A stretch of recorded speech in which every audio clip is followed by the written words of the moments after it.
actually turn Africa into a heaven in the next 5 years. It doesn't take time. So because I mean, like what I keep saying.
Into a heaven in the next 5 years. It doesn't take time. So because I mean, like what I keep saying, you need to think big, then you grow big. You think small, you never grow. Okay, but the reality is right now we're still relying on foreign partners. To create more African banks is going to take some time. So what's your solution? Well, the solution is that right now people have seen exactly what what they've been doing. We don't expect the international banks to do, but we should also make sure that we have you see, for us to grow, we need a very strong financial institutions. We need to have good manufacturing base. We need to also face agriculture. All the other artificial intelligence and co, they will follow. It's part of the growth. But once we do that, we focus on our own mineral sources. I am telling you, Africa will be totally a different story. People now always come and talk about corruption. Of course, Africa is not the only place that you have corruption. Corruption is all over the place.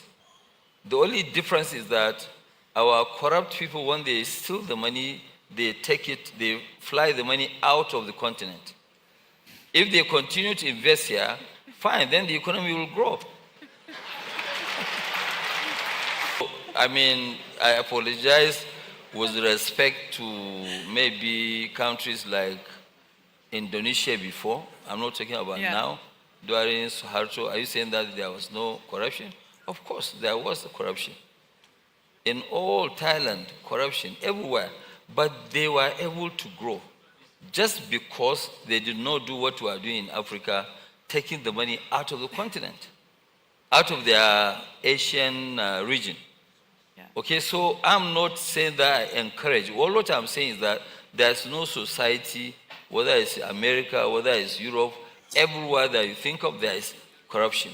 But our own is totally different, where now you deprive your country of the money, you deprive your family of the money, because you won't tell your family you've stolen money. So, you deprive everybody, then you now go and hide the money somewhere. When you die, the money will go into the banking system. This is brilliant. I mean, I've never thought of corruption in this way. To tell you the truth, okay, like now, somebody was asking me a question. I sent some people came to visit our own fertilizer, and I was telling them that, I've said it before in one forum, that in the next 40 months, Africa will not import fertilizer from anywhere. We have a very aggressive trajectory right now. We want to put Dangote fertilizer to be the largest producer of fertilizer, of urea, bigger and higher than Qatar. And watch me, 40 months. Give me 40 months.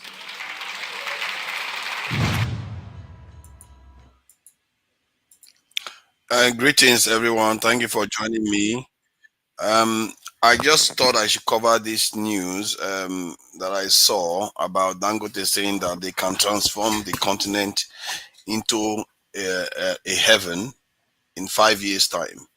Because I thought that was a remarkable statement for somebody like him to make. And he went on to talk about the corrupt practices of people like him, which is very interesting.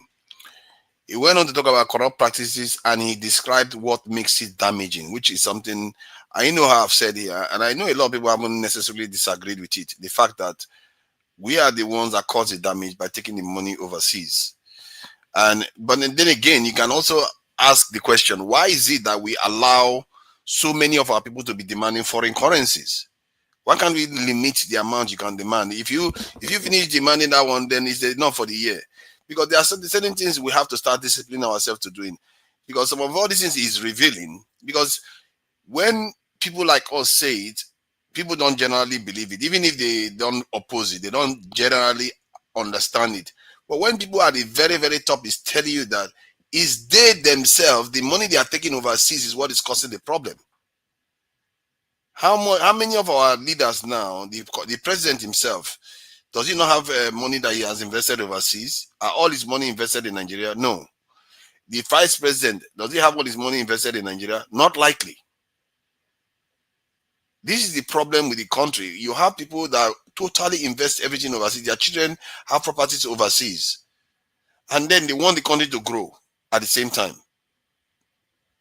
Dangote himself is saying it, that let me play it again so that people can hear it from his own mouth, where the real damage is coming from. And he is telling people in front of, telling them corruption is not the issue. It's the fact that they are taking the money away. And this stuff, and it's counterintuitive for people to understand that corruption in itself is not the problem. Because corruption is meant to correct itself within a system. But if the funds that is meant to help heal the system is taken out, then it's like a human being bleeding. It's just how it is. But sometimes, if a man is going for boxing match and he wants to win the match, yes, you can punch the person will bleed, but as long as the blood remains in the body, generally, I'm not sure that's a very good example. Generally, the person is generally fine. At least they are not bleeding out. What our people, our leaders and our elites are doing, they have a culture of harvesting wealth from Nigeria and investing it overseas, which is a very, very damaging thing. Now, let me play it again. Do that. We focus on our own mineral sources. I am telling you, Africa will do exactly what what they've been doing. We don't expect the international banks to do, but we should also make sure that we have you see, for us to grow, we need a very strong financial institutions. We need to have good manufacturing base. We need to also face agriculture. All the other artificial intelligence and co, they will follow. It's part of the growth. But once we do that, we focus on our own mineral. You see, what he mentioned there are things to do with the economy. He never said anything about security, which is very interesting. And I really think that any of our leaders in Nigeria, if they want to talk about this type of things, they seriously need to be including security as number one. Because if it's not, if Jeff, is it Jez or Jeff Bezos? If I think it's Jeff Bezos, I can't be sure. Point is that Bezos, if he wants to talk about this about this, he's not going to mention security because America has already got it nailed. If Mike Zuckerberg or Elon Musk is talking about this, they're not going to talk about security.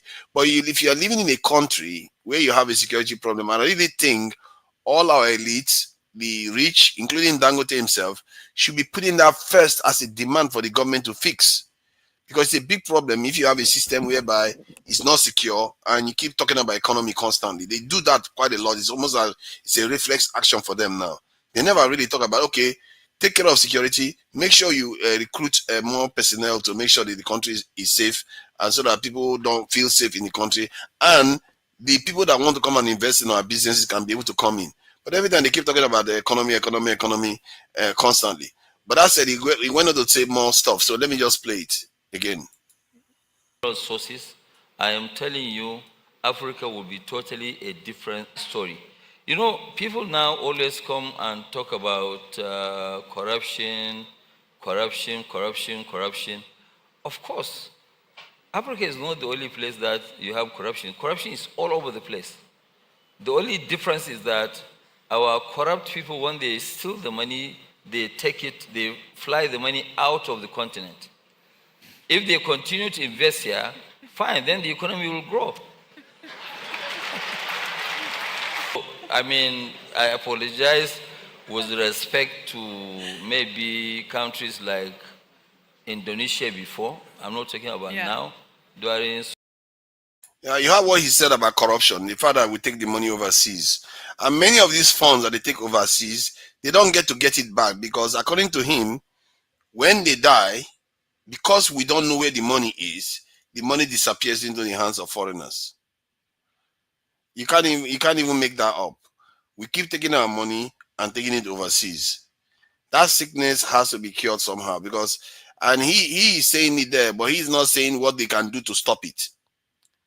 You know, he is saying it, but he's not saying what they can do to stop it. Why is he not recommending for the president to say, you know what, if you are in the elite class or you are a senior official, if you have things overseas, return them back to the country. Let them invest in the country that they are working on. Because if they have their money in Nigeria, if they have their investment in Nigeria, they are probably going to make sure Nigeria is functional. You'll be surprised how quickly people start taking care of things, business, when they know they are also at stake. Their own welfare is also at stake. Because these people, they will take the money overseas, then they destroy Nigeria. I don't know why he didn't comment on what the government can do to stop the money from being taken overseas. So let's carry on. Harto, are you saying that there was no corruption? Of course, there was corruption. In all Thailand, corruption everywhere, but they were able to grow just because they did not do what we are doing in Africa, taking the money out of the continent, out of their Asian region. Yeah. Okay, so I'm not saying that I encourage. All what I'm saying is that there's no society, whether it's America, whether it's Europe, everywhere that you think of, there is corruption. But our own is totally different, where now you deprive your country of the money, you deprive your family of the money, because you won't tell your family you've stolen money. So, you know, you deprive everybody, then you now go and hide the money somewhere.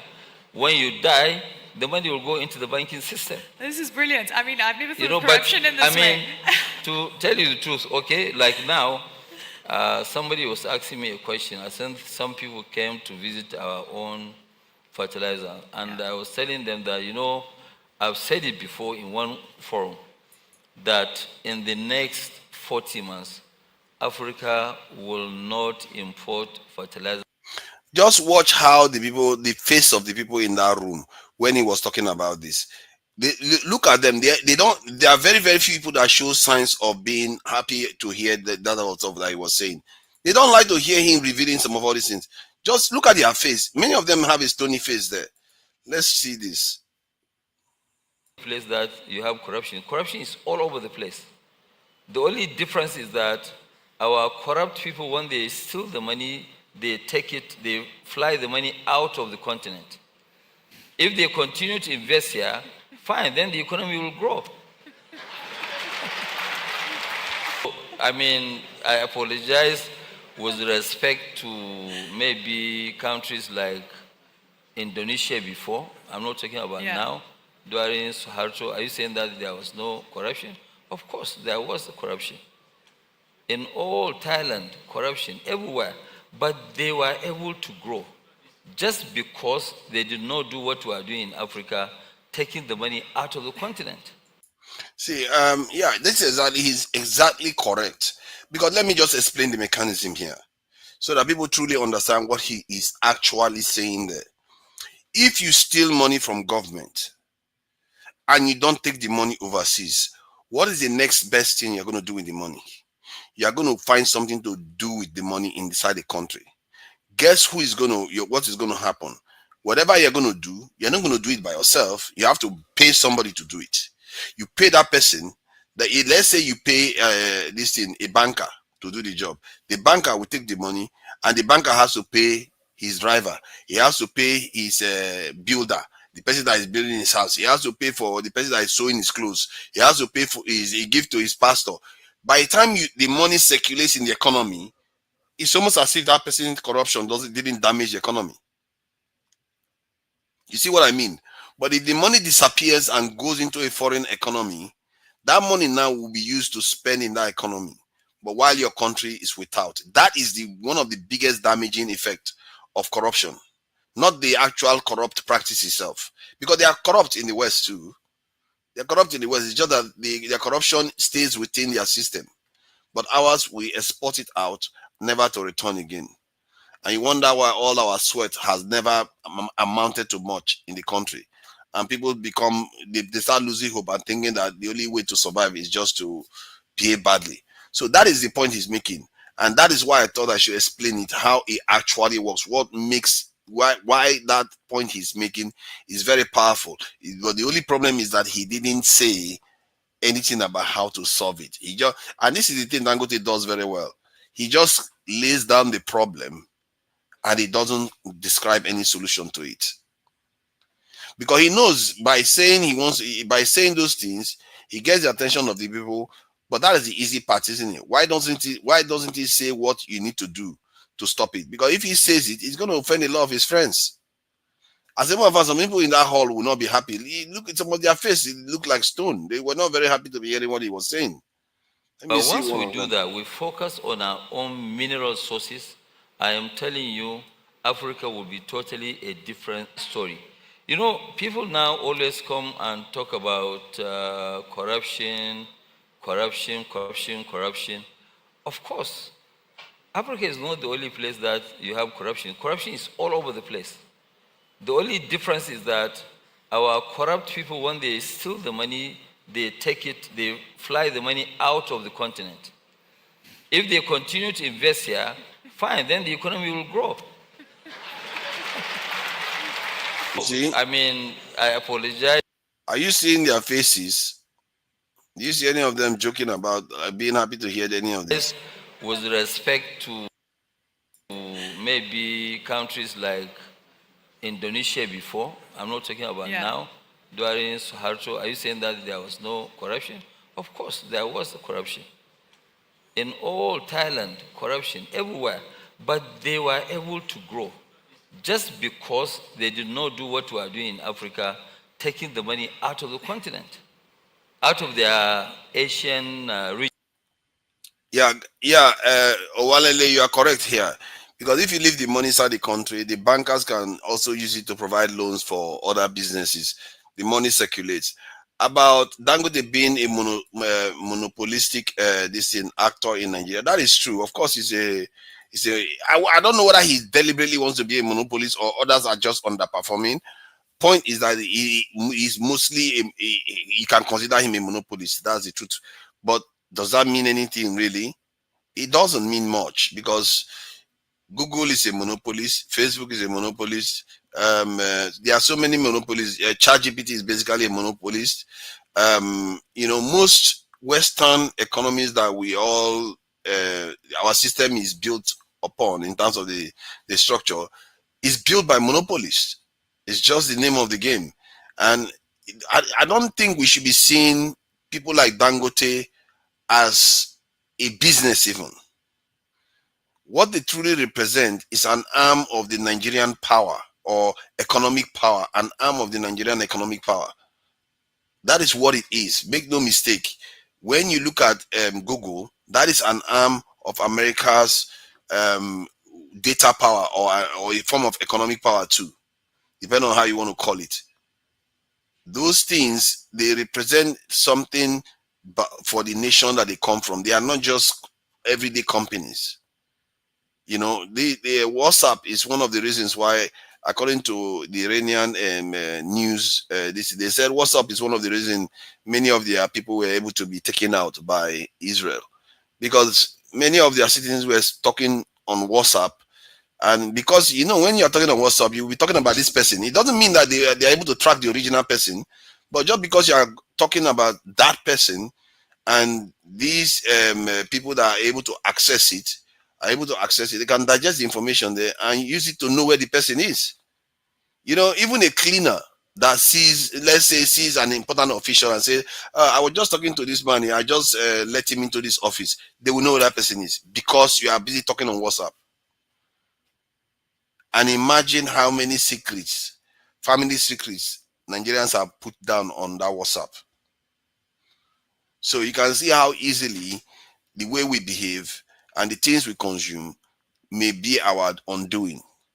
And he is right. He is very much right. And I think people like Dangote, no matter what he represents, you know, Nigerians don't like very rich people because if you are very, very rich, they feel like you are one of the people stealing all their money from them.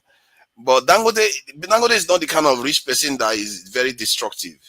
I don't like his friends. I think he seems to be very, very close to Bill Gates. That seems to, and Bill Gates is hell bent on introducing GMO crops in Nigeria, and I don't think that should be accepted.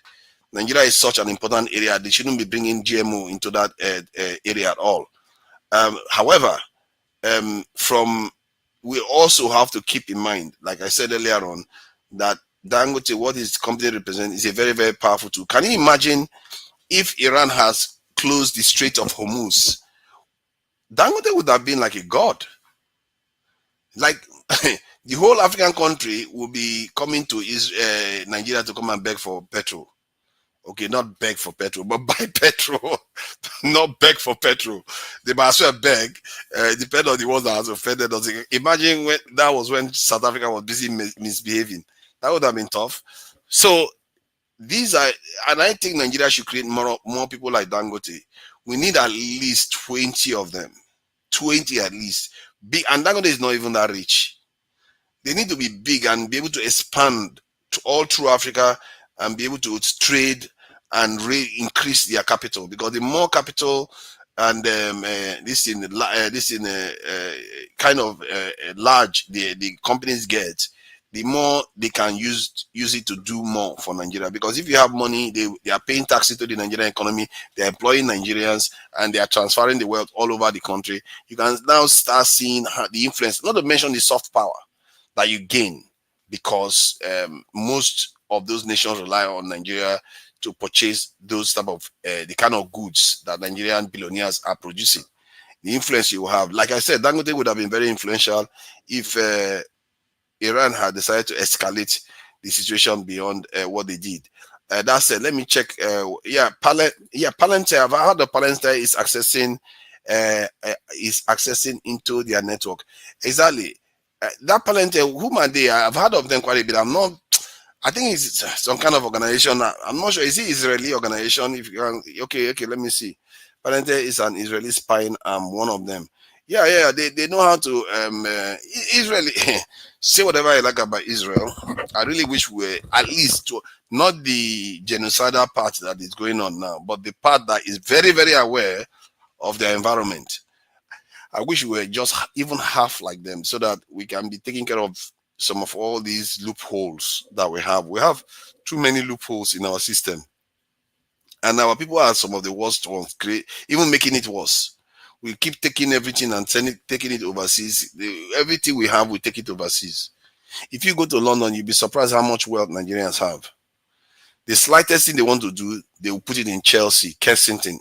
You know, Chelsea and Kensington in the UK, they are one of the most, they are, in short, they are about the most expensive area in the UK. Chelsea, Kensington. And that's where many of our rich people go and put money, including the Nigerian government. They don't hesitate. They have this one, Chelsea. They have one, Kensington. Because they have money that that the country is producing. We are living as if we are rich as other people. We are not as rich as other people. When the country's economy is suffering like crazy. You know, our national budget the last year was really $8 billion that they read out. I'm sure they borrowed a lot more to make up for the rest. But it's a pitiful state that we are in. So 20 Dangotes in various sectors. Exactly. That's what I was thinking about, because there's mining, fisheries, pharmaceutical. There's so many. As a matter of fact, when you look at Nigeria, sometimes you begin to wonder, why are there no jobs? It's important. There is so much to be done. There is so much to be done. The government's whole focus should be just bringing the right people in and say, you know what, I will support you. Whatever you need, just go and do. We'll support you with what you are doing. And if you try any funny business, like you want to, you have any ideas about stealing the Nigerian money, you pass a law that makes it very, very heavy penalties on them if they try that nonsense. And I really think that Nigeria will see a lot of progress. And I think Dangote is correct. When I keep saying this stuff that, you know, I say it, I don't know if people do say it. I think the way I remember Nigeria Watch. I don't often mention him, but it's good I mention him here today because it's quite right to be saying that. He always says we want to see a better Nigeria in our lifetimes. He always qualifies it with that. I have to give that one to him. He always says in our lifetime. This idea that Nigeria cannot be good is a fallacy. It's just for us to get our act together. This president that came in, he made a lot of mistakes. I wouldn't say a lot. He made two major one. The security posture that he said he was going to change, he didn't do it. And the floating of the currency, the way he did it, are the biggest mistakes he made. The way he did the subsidies was bad. But you can say that's a little bit tacky, but that's not the reason why the Nigerian economy toppled over. It's the floating of the currency, the way he handled that one. That's the one that really did the damage. And then he didn't plug the insecurity gap that he was supposed to have. He claimed and he promised that he was going to do. He was the one that promised, and he said if he doesn't do these things, they should not vote him again, and they should not feel sorry for him. And yet he has still not done it. So that is on him. So it's a bit of a shame, really, to see this sort of situation unfold in Nigeria, because the Nigerian GDP should be heading towards $700 billion right now, from somewhere around $450 billion. Nigeria's currency was somewhere close to $450 billion, even without Dangote refinery functioning. Now, Dangote refinery is functioning fully. Instead of the economy to be growing, we are busy trying to get out of the $200 billion GDP that this government inflicted on the country because they went and floated the currency, when you could have managed depreciation while awaiting Dangote to offset the demand for the dollar that often occurs, that was happening in Nigeria. Because if Dangote refinery comes on stream, we stop importing petrol. Guess what? All that money that we used to import petrol is no longer needed. We don't need all that money anymore. So to fix the continent, it should be relatively easy. You know, plug your security gap, do value-added manufacturing, which Nigeria, to an extent, Dangote is at the forefront of doing it. And for what he's saying about fertilizer now, is another great move that he has made again. So why is it only him? You know, why are the others so slow too? I may be shocked how slow they are in emerging. Nigeria should be creating a lot more of them. To be fair, I'm not even sure the current president is championing anyone. At least during the time of Buhari, we knew he was championing Dangote. Who is this president championing so far to emerge as a great strategic titan that can be able to own one sector, and the entire Africa will be relying on it to buy those things? You know, that is what Dangote has been able to pull off. Maybe some other person can master the gas sector, you know. Maybe some other person can master the gas sector, some other person take over the gold or other minerals. There's no reason why you can't do these things. The Nigerian economy is not, in short, the African continent is not that hard to fix. It's because for some reason our leaders have this mindset that they won't fix it. And Dangote, I will hold him accountable for that. It's one thing for him to come and reveal it. It's another thing to say why are they not solving it? Those who are his friends, why are they not dealing with it? You see how that can be a form of gaslighting. You come out and tell us, okay, this thing says this, but those guys are your friend. Why are you not stopping them from doing? Why are you not telling them, okay, maybe we should stop this behavior? Maybe we should do better for our people. For him to come out and say that Africa can be turned into heaven in 5 years, that should tell you something. Because I've always thought that the Chinese, it took them about 30 years to emerge or so. after they built their nuclear technology. In other words, after they got security assurances. Africa could emerge even faster than that. But we have not taken care of the fundamentals. What Dangote is saying right now, if you take it without fixing security, forget it. You're going to lose it again. And that is a mistake that we don't want to make at all. So, welcome, Odi. I appreciate you for joining me this evening, because I just saw this headline. I thought, you know what, I need to talk about it, document it, so that people understand, hear about this, because that is a very important statement for him to be able to reveal. This is a billionaire that has built one of the, I think, the largest refinery in Africa, and he does a lot of other manufacturing, from cement to sugar and all the rest. Now he's talking about dominating the fertilizer market too. Coming out to say they can turn Africa into heaven in 5 years. What do you make of that, Odi? Well, thanks. Looks like I have a lot of time. I'm happy you came back today. So, and I like the topic. It's Afrocentric. It's like what I like to talk about. Dangote is actually right. What Africa has lacked is leadership. And you talk about numbers all the time. Where we have the numbers in Nigeria, that's where it becomes important. I heard you guys talking about collective intelligence and all that stuff. I think Dangote has been on the right track, and to correct, he has one of the largest refineries in the world. It's not just in Africa. Refineries that processes about 650,000 barrels, I think, barrels per day. You can't beat that. I don't think you have a lot of that in the United States, I'm not sure we even have that in the United States. So he's very, very big. That's why you see when Trump went to Qatar, he was there. They know him. He's a major player. The problem we have is leadership. And we are part of the problem. You were asking who is Tinubu propping up. And this is great. Tinubu is propping up the Chaguris, right? We're just back to the Abacha days. Every leader has the people that he has to work with, business leaders. Also, he's, propping up himself, and this is where selfishness comes up, right? You have the Oando guys, right, who are his relatives.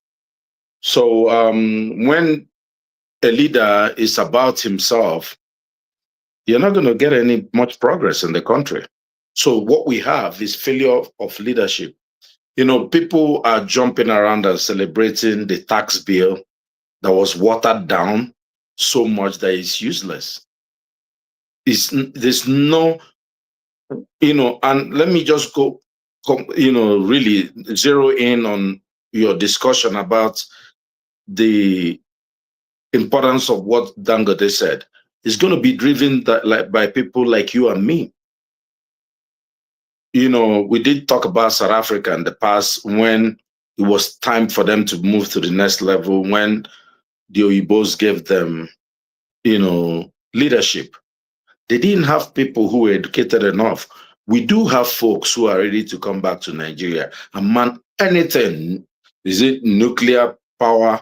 Whatever power you want, we got people, Nigerians will come back and run anything. They'll even fly B-2 bombers if you need them, if you give them in Nigeria. So we have folks, they're abroad. And many people want to come back, but you need to have the right leader that is thinking. They can't even do diaspora voting because they are scared the diaspora people will kick them out. So many times we get lost in this daily news cycle. APC party chairman is out, and then we'll talk about it tomorrow. They're giving us crumbs. Yeah, they talk more about that than things that are even more important. They were like, oh, Tinubu, this one is defecting to this one. Fubara Yeah. is doing this. Those are the kind of things they talk about even more in Nigerian media these days. It's a bit of a pitiful state. But what do you make of him talking about corruption too? Because I should have included that, because for him to say corruption is not the problem, that is very interesting for somebody at that height to come out openly to admit to that. That So is the you know, fact that we take the money overseas. because and everything is about perspective also, right? Corruption. Which I did disagree with Paul this morning when he talked about. He said the American politicians are the most corrupt in the world. He said that.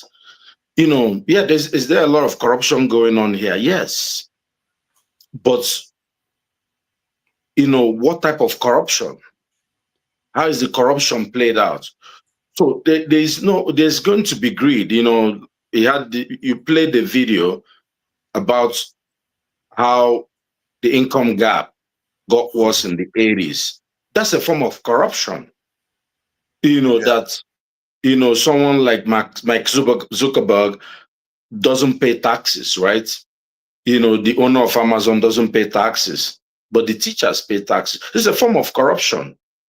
Yeah. But there's a big difference. So there's going to be there's always going to be, once you have, you know, some type of capitalism in it, even even with socialism, there's still corruption. Even in China, President Xi is not a poor man. He Hmm. should not be rich, right? But he has all the wealth, and he has all the power. What's the name of that guy that was their Amazon guy that disappeared? He was talking too much, and they made him disappear. Yeah. I think was it not Alibaba one? Alibaba, that guy, yeah. Yeah, I don't think I've heard of him. I've not heard from him for a long time actually. He's Oh, gone they just quiet. disappeared him, and that's why Yeah. when people are, talking about, you go and read up Chinese news, like, do you want to live in a country whereby Dangote will just disappear and nobody talks about Dangote again? Even Mhm. as we know he's not, Dangote is not the nicest man around, but we're Mm. happy. Jack Ma, yeah, thank you very much. Look, there is no way, you can't, Dangote has his hands dirty. There's no way around that.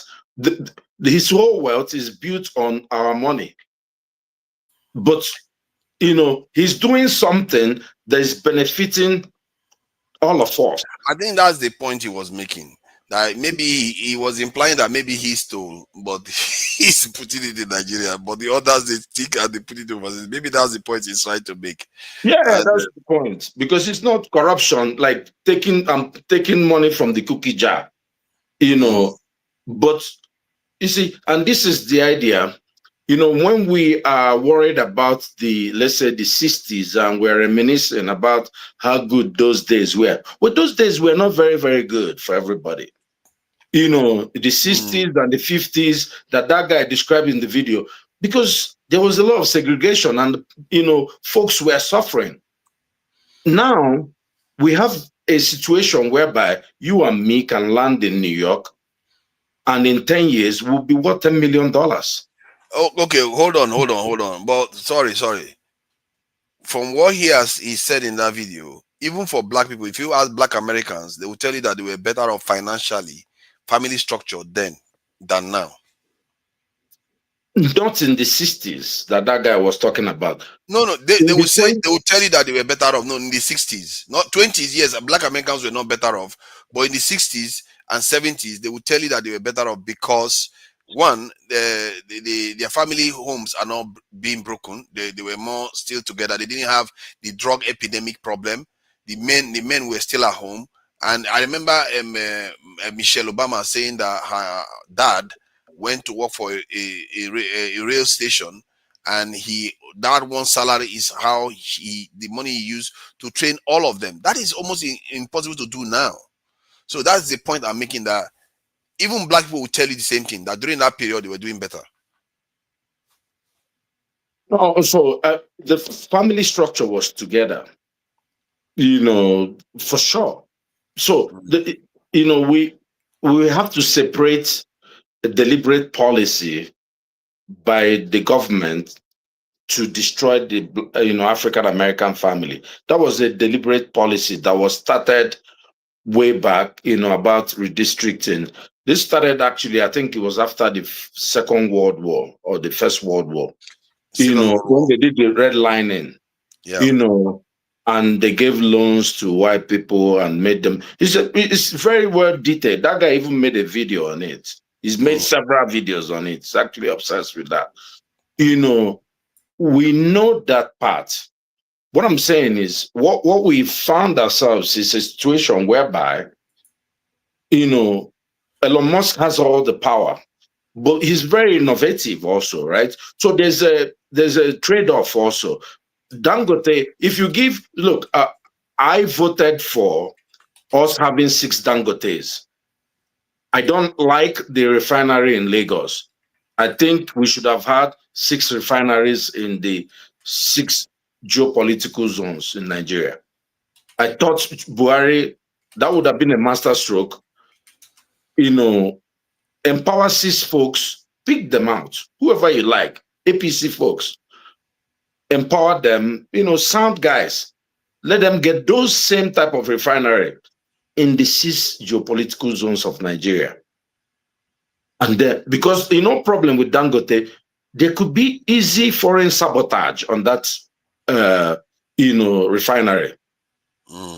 If one country, one Western country that doesn't like Dangote for any reason, they will just put, you see what Israel did to Iranian refinery, or they could even put, it could just be virus, like computer virus. They'll shut down the plant. Espionage. Just, for some reason, they could just, have one agent go in there, putting something in one boiler, and it's gone. Yeah. So it's a national security risk. Because if you look at, if not the incompetence of this government, Dangote has already solved all their problems. We're no longer importing petrol. Can you imagine? This has been our Achilles heel. Yeah. Can you imagine a government? Tinubu has been given the best gift by Buhari, empowering Dangote to get that refinery down and ready. Dangote has cement, he has refinery. What else do you need to build a country? You need just metal, aluminium or iron somewhere. We're already making some guns and all that in the country. We can do a lot more. But guess what? The man is focused only on election and re-election. That is blind. He's not looking at anything important. We have so much money. We should have so much money. Of course, we are poor. You mentioned our, the budget, right? It's a joke, right? I'm sure our budget is probably smaller than New York City budget.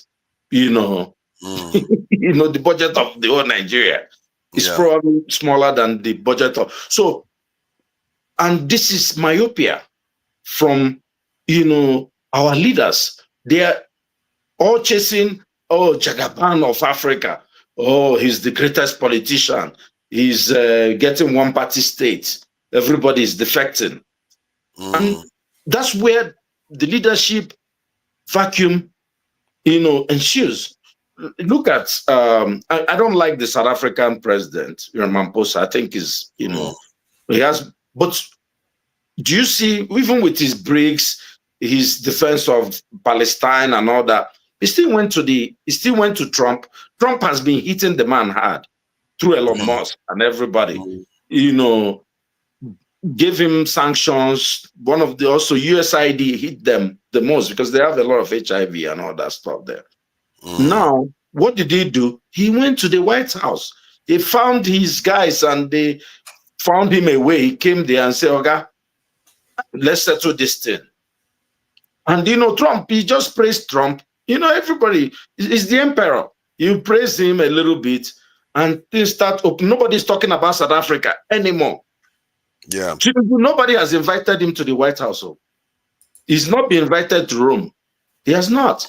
He probably will never be invited. He's chasing shadow. Which country did he go to? A country of 200,000 people. I And, think that is the thing about in a and they were way doing gun salute for him. I He like said about it's a Trump. parade. A Trump, parade. let me say this quick. That's one thing in a way I like about Trump. He's not too well. He could be, but he doesn't appear to be welded ideologically to doing deals with anyone. He would do as long as you're not threatening America. He would do deal with anybody. As long as you give him money, if Nigerian government tell him now, you know what, we're going to strike deal with you. Yeah, we're going to need some technology from you or not. He will do it as long as you give him the right price. He will take it. They will give it to you. And that is where I like Trump. It's not like the Democrats that are like devilish. You ask them for the slightest thing. Even when Boko Haram was attacking us like crazy, they wouldn't even give us a simple aircraft. That kind of behavior is what I don't like. And no matter how racist Trump appears, but at least he still likes to do deal. Look at all the deals he's done with Arab countries already, and he's willing to do deal with Iran. If Iran comes now, if Iran gives him a little bit, he's going to give them all their billions back, because probably he's going to get a kickback. As long as he give him his own kickback, he's going to release all the money. He likes to do deals. That's what he's after. He's not after all this nonsense. Say whatever I like about him. On that front, I am on his side on that one. But it's good that we address this video, because it's not every day here Nigerian billionaires come out and tell you that is the fact that corruption is not the problem, and that they can transform the continent in 5 years. That is a remarkable thing for somebody to say. 5 years. That is, even for me, I'll be like, but he's the one that has spent 20 billion building a refinery. So you can't exactly start arguing with him. 5 No, years but is a big thing. no, but sorry to interrupt you, but he's correct. All you need to fix Nigeria, all these people chasing it, is one term. Everything OBJ did for Nigeria was within one term. All the things, Ngozi Okonjo-Iweala, all those, everybody flying around doing deals all over the world, it was within one term. He changed Nigeria. Professors were suffering. Everybody was suffering when the guy came in Nigeria. And when Obasanjo came, 1999, he changed the landscape. But after then, he started chasing third term. In his second term, when he should have been doing more work, he was chasing, third term, and he got derailed. And look, this, if you look at and this Trump and Iran stuff, right? And this is why many times, like when people are calling, I did not vote for Trump, but I'm not. I don't. I went there, took my son, we voted against him, because of all the things I've said. I've given my reason here, but everything he's doing now, at least most of everything he's doing now, I have no problem with it. I actually do like them, Yes. because me and both of us went back and forth about stocks, and the stocks are at all-time high. Nobody is talking about it. Anybody Yeah. the stocks in America are at an all-time high. Unbelievable stuff. Everybody is killing it. If you have any stocks, bonds, anything, despite all the America is going to collapse, and somehow the Chinese are buying more bonds. The Japanese are buying more bonds. No. Where did you get your Chinese? But I thought I heard that Chinese is offloading. Go and check now. This is you need to understand something. And this, people talk about all these, this empire is collapsed, this one, that one. There is something that these countries don't have. And I'm happy we have this session so I can address it. Everybody, most Black people were rooting for Russia in the Cold War, right? To succeed. The Russian cells in America then, in the Soviet era, were, really in Black folks who were coordinating with them, with the KGB in the United States at that time, because of segregation. But the problem is Russia just could not get their act together. It's about, here's where the United States have overpowered all these people who are around them. It's about law and order, justice. Let me say justice. The justice system or judiciary that America has, you can't get it in all these other countries. Why do you think so? Oh, in okay. Let's say you go to Moscow and you commit a crime, or in New York. Where do you think you will get fair justice between Moscow and New York? Just be honest about it. Oh, sorry, Beijing, Moscow, and New York. Where do you think you'll be more confident to say maybe someone I'll get fair trial? You are more likely to get it in America, but not for the reason you are saying. If you go to Austria now and do the same, you are not likely to. They are going to treat you almost similar to Germany, to China, or this thing. Yeah, No, but I America just is say interracial by no. default. You're So talking. Thank you. That's exactly the point. You see, why? you What is it? answered. What is the point? The point is that these guys are accepting everybody, even if they are still hierarchy. These guys are open. They have opened up their society. But That they in a didn't way, open it up. They use those people as walking fodder for them, well, and look, and whether we know that's what is going on, because those people, like the black people now, their home countries are not doing well at all. So if you, the people, the kind of country you want to compare it with is like a country like it's in Europe that is white, because China is almost homogeneously Chinese. The they are Japanese is not the same actually, thing. they're not. They're but go ahead. But the Chinese Yeah, will yeah. tell you they are not homogeneous. And it is not unheard of that your laws do favor you too. It's when you like do something against a Chinese person, they would likely take the Chinese person's side.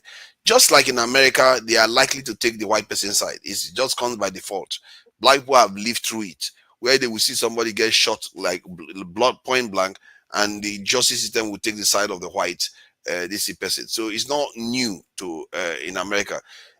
The point is, I think we sometimes do this thing where we look at the West and look at the East and think it's either or. It's not No, either no, or. no. The Sorry, West I can be don't nice want to to cut us. you short, but let me just jump Yeah, in a go ahead. little bit. My argument is simple. I said we are talking about the people chasing. There's a hegemony, right? There are Yeah. people who chasing to overthrow the others. Mm-hmm. Austria is not chasing to be the world empire. Mm-hmm. They're not. Sweden, they're just doing their own little thing there. They are happy in they are being, they're under the control of the United States and NATO and, Germany and all these guys. But they Mm-hmm. are not, you know, China is actively trying to become the world leader. Russia or Soviet Union tried for a long time, and they're still trying to build their coalition and be strong. Japan tried for a long time. These are the folks trying to usurp the United States to become the world leader. We talk about this every day. And that's why I said, who would you, why is it going to be difficult for China to take over as the world leaders? Because, or why would even China be investing in the United States? Why would they do that? Because the Because of United States is just investing in China too. not in that way. Like, Um, why is Let the me find out dollar where the surviving? Why okay. is the dollar surviving the way it's surviving? The power of the United States is in the dollar. We know that. Why is everybody Trump says, if you don't use the dollar, we're going to come get you? Is it not insulting to folks? But people continue to use the dollar Yeah, because dollar is just a paper that is backed by the good faith of the American people. Simple. it's backed by the American power now, isn't it? Well, yeah, but it's also backed by, we just said something here. Let me tell you something. If I go to Oshobo, me and you, let's say we go to Kanu. Look, let me even use me and you, let's go to Kanu and commit one crime, same crime, New York. Kanu, you can put Beijing, or you can put Moscow. Where do you think you will get? Where's the place you don't want to even be tried? It's a Kanu. Wow. So this is our pro. This is, and when we talk about, you see, and that's one thing that has to be harmonized: law and order. And you are a law and order guy. You're a justice guy. There has to be justice. This is where Rome. This is what Rome did. What Rome did. If you know, I don't try to talk about Bible here, but just as a historical book, we know Paul was a Jewish guy who was a Roman citizen.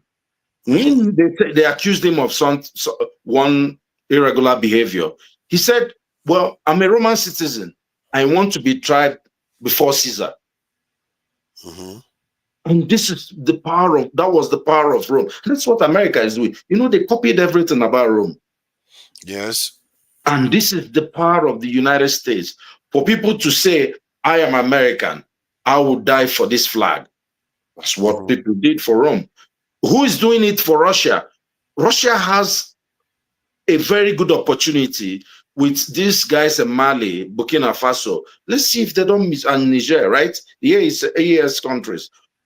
Let's see what they do there. If they send a bunch of guys, take gold and uranium and run away, and you see, Trump has allowed them to move things around. They've moved their base from Syria. They're moving their base from Syria to Libya.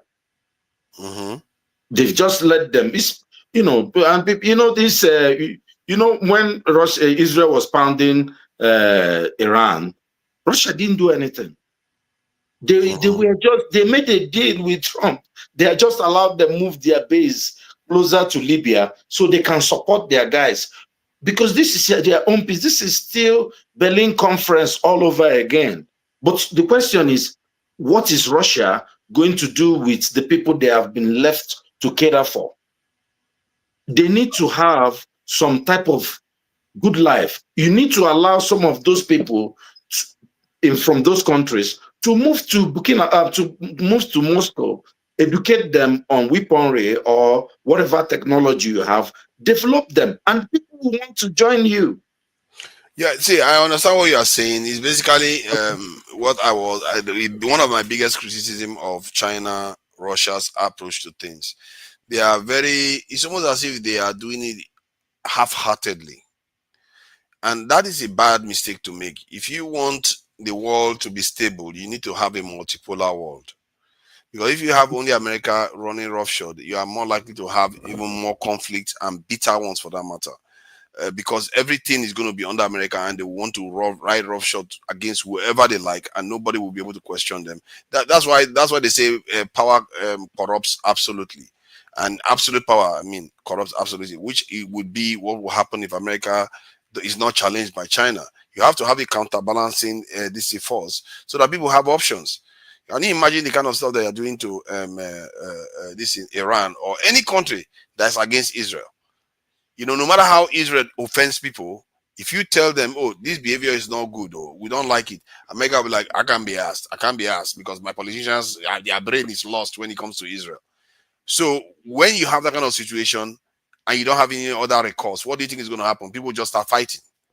But if you have China, people will like, okay, if that's how you are, fine. I'm going to just go with these people because it looks like you are crazy. You're out of your mind. And there has to be options. That said, I'm not necessarily welded to whether it's America or China, because if you look at both of them, America trades with China more than Nigeria does. I think from what I can see here, apart from Canada and Mexico, America's export goes mostly to China. Of course. So they trade with each other more than we do. So the trick is and America does business with Japan that they nuke twice, and Japan is developing just fine. So it's not that when America is associated with you, it means a bad thing. It doesn't necessarily have to be a bad thing. The way it's a bad thing is a bad thing for us. That is the problem, because when you look at the continent now, you don't see it as a good thing, and we have to learn from that. But this is what? Yeah, you're correct. We refuse to learn from that. Just look at what's the biggest economy in Europe? Germany. Germany now, yeah. by far. In Asia, it was China. for a long time Japan. Yeah. It was for a long time. China just took over. For so many years, guess the biggest economy? It was US and Japan. Mm-hmm. Who built Japan? America. America. Who defeated Japan in a war? America. America. Who defeated Germany in a war? Well, partly America and Russia, well, Russia, even mainly more than US. But Yeah. guess what? And this is one of the things that happened after the Second World War. After Hitler went down, people were rushing from eastern part of Berlin to run to surrender to the Americans. Mm. People were running away. The soldiers were running to go and surrender to the Americans. Mm. And this is how America got to the moon, right? Technology, all the research that these guys did on human beings, they are scientists, is what is helping in modern medicine till today. America took so many of the. That's why the pharmaceutical industries that are blossoming, many of them came from experiments that those guys did that were unethical. Mm. Let me tell you. So America destroys a country, and what did they do? They built it back. They have bases in Germany and Japan. They They are not didn't going to build let it you back go out crazy. of they didn't build it back out of the goodness of their heart though. They did it because it's important to them for strategic reasons. If they No, didn't build Germany back, Europe will remain unstable and they will have to go deal with a future problem. If they didn't they build learned. Japan up, there's nobody to oppose China. That's why they built them up. It's not because of moral reason. No. But of course, nobody does anything for free. If you give somebody something, you expect something in return, right? America is not. They're not Father Christmas. But you look at what happened here.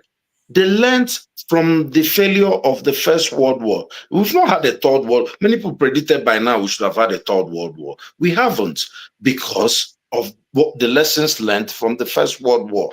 After the First World War, the League of Nations was formed, right? Mm-hmm. But it couldn't stick. Mm.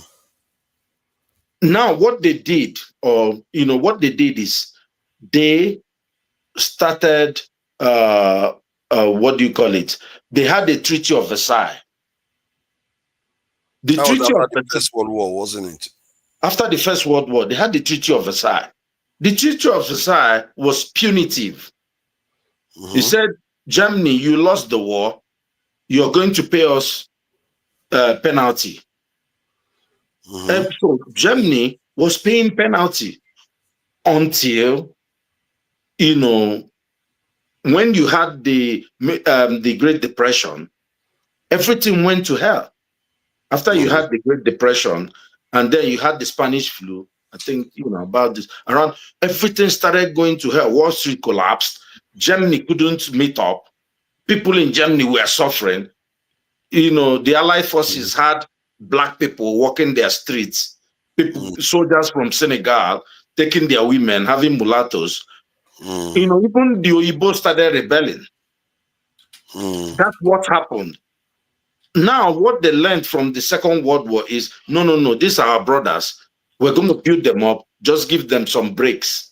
You saw the German premier, he came to White House. He says, Oga, you see, he brought Trump's great grandfather's birth certificate. Say, you're one of us, so, be nice to us. He will talk harshly, but when he comes to White House, he come and see the emperor. I'm not a Trump crazy guy, but I'm just trying to say, I think we have to see the word for what But it I is. think some of the language you are using indicates that you are thinking that you are saying they say they should help their brothers. No, that's not what they are doing. They are doing it because they knew. Because remember, the First World War where that they penalized Germany, there was no Soviet Union that was opposing them at that time. At least not as a threat like with the nuclear power. But when the Soviet Union emerged, they knew they needed people, they needed nations. and especially when you had the Berlin, Berlin, the Germany Berlin was Wall. split into, Mm. yeah, the Germany was split into two. So they needed the West to be strong enough to resist. Otherwise, they will fall into the sphere of influence of the this thing. This is the importance of having a competition. They will fall into the sphere of influence of this in the Soviet Union. And the same thing again, they had to contain communist China. So this is why they supported South Korea, supported this in Japan, and supported Taiwan. All this are strategic moves. And if they didn't do it, those countries, China would be the leader in Asia right now. They had to do them. Now, just like they are using India to contain this, it's just a strategy that they are using. This is why they don't see us as important, because we are not part of that geopolitical game that they are playing. And hence, they don't have any need to do anything for us. And we have to find a way to make ourselves relevant enough for them to pay attention and say, okay, no matter what happens, we need to cooperate with this. If the AES now, nations, Russia goes and gives them an advanced weapon, an advanced technology, Mm. guess what's going to happen? America will bring it to us too. Why do you think they will choose that time to bring it to us?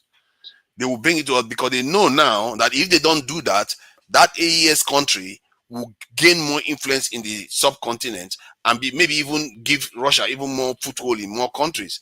You see what I mean? So that is how they think. It's not because they care about you, they care about their power to be preserved. That tells you something.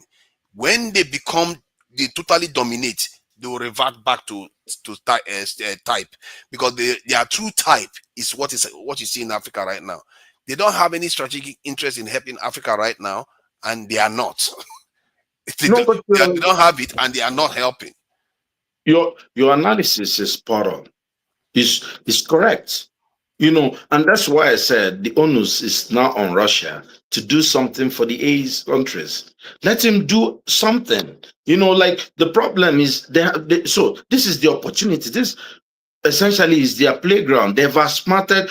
It's as if, it's like what happened after the Second World War, after the First World War.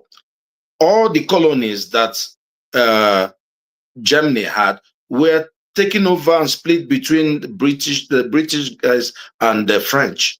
Cameroon, case in point, think Togo also, and Namibia and all those countries. They were split and given to the British and the French.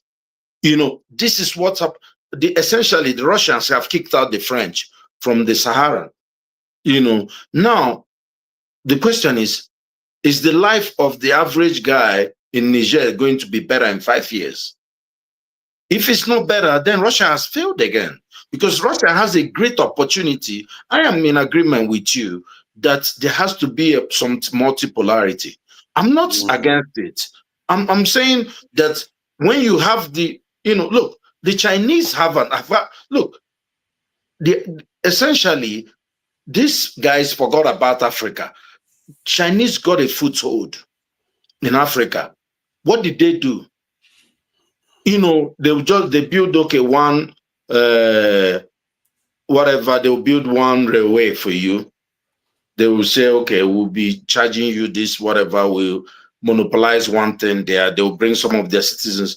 But they are not really going all in. They have to come all in. If you're going to, let's say China takes over, let's say Kenya, or like comes in to help Kenya, modernizes Kenya, everybody will be looking to China. But China doesn't do that.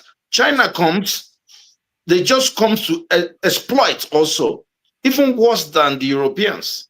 Come on, yeah, I think you are exaggerating now. Come on. Maybe I'm exaggerating. Where you are exaggerating is that I can categorically say almost 70% of the projects that were built in Africa in the last 2 decades were done by the Chinese.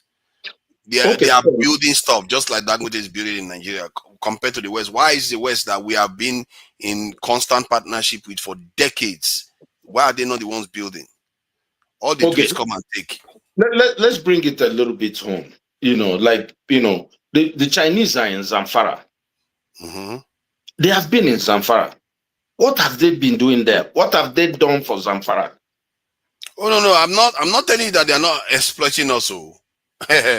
They are exploiting us, of What course. infrastructure have they built in Zamfara? Leave all the other parts of what have they done for us in Zamfara?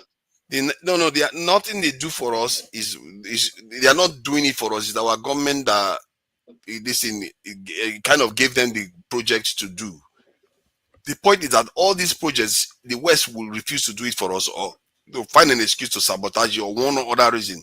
But in terms of giving us stuff for free, they hardly do that too. They don't give you any stuff for No, free. I Chinese, don't disagree with you. Both of us are completely aligned. What I'm saying is, for all the good things that China has been doing, they have been in Zamfara for a very long time. What have they done for Nigeria?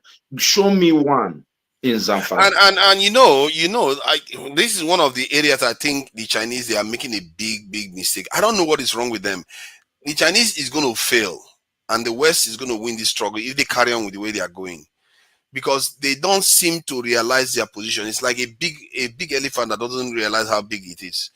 China is massive, and they don't seem to want to take responsibility and say, you know what, in this world we are competing with the West, and the people that I'm working with, I will set great example for them everywhere I am.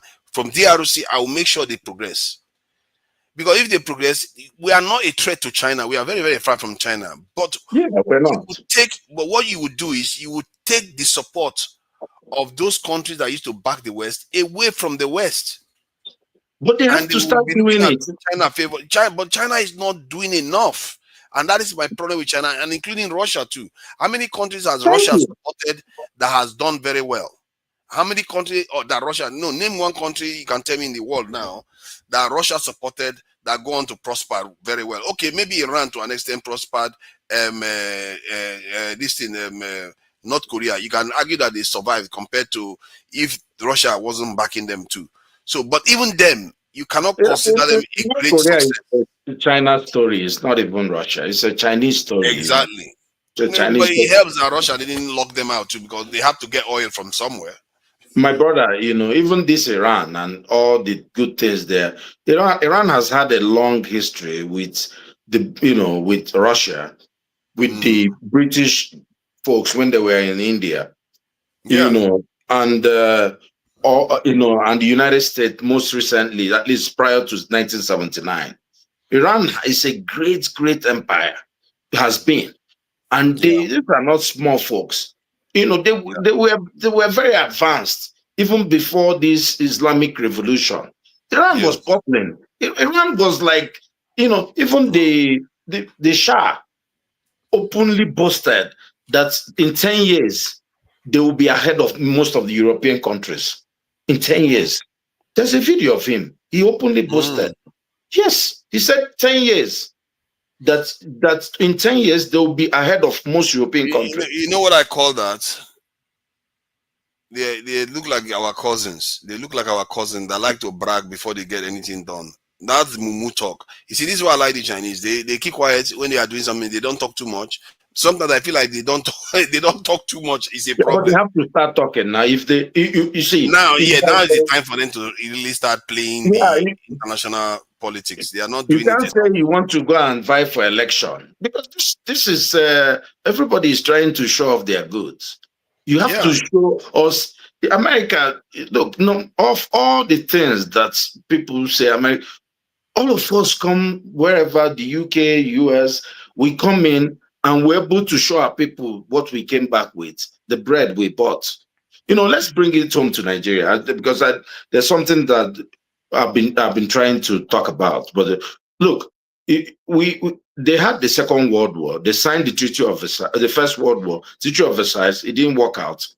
They went to another war, and then this helped, whether it's because of the Cold War, whatever. But they built up Germany, built up Japan, and their allies, and they are supporting each other.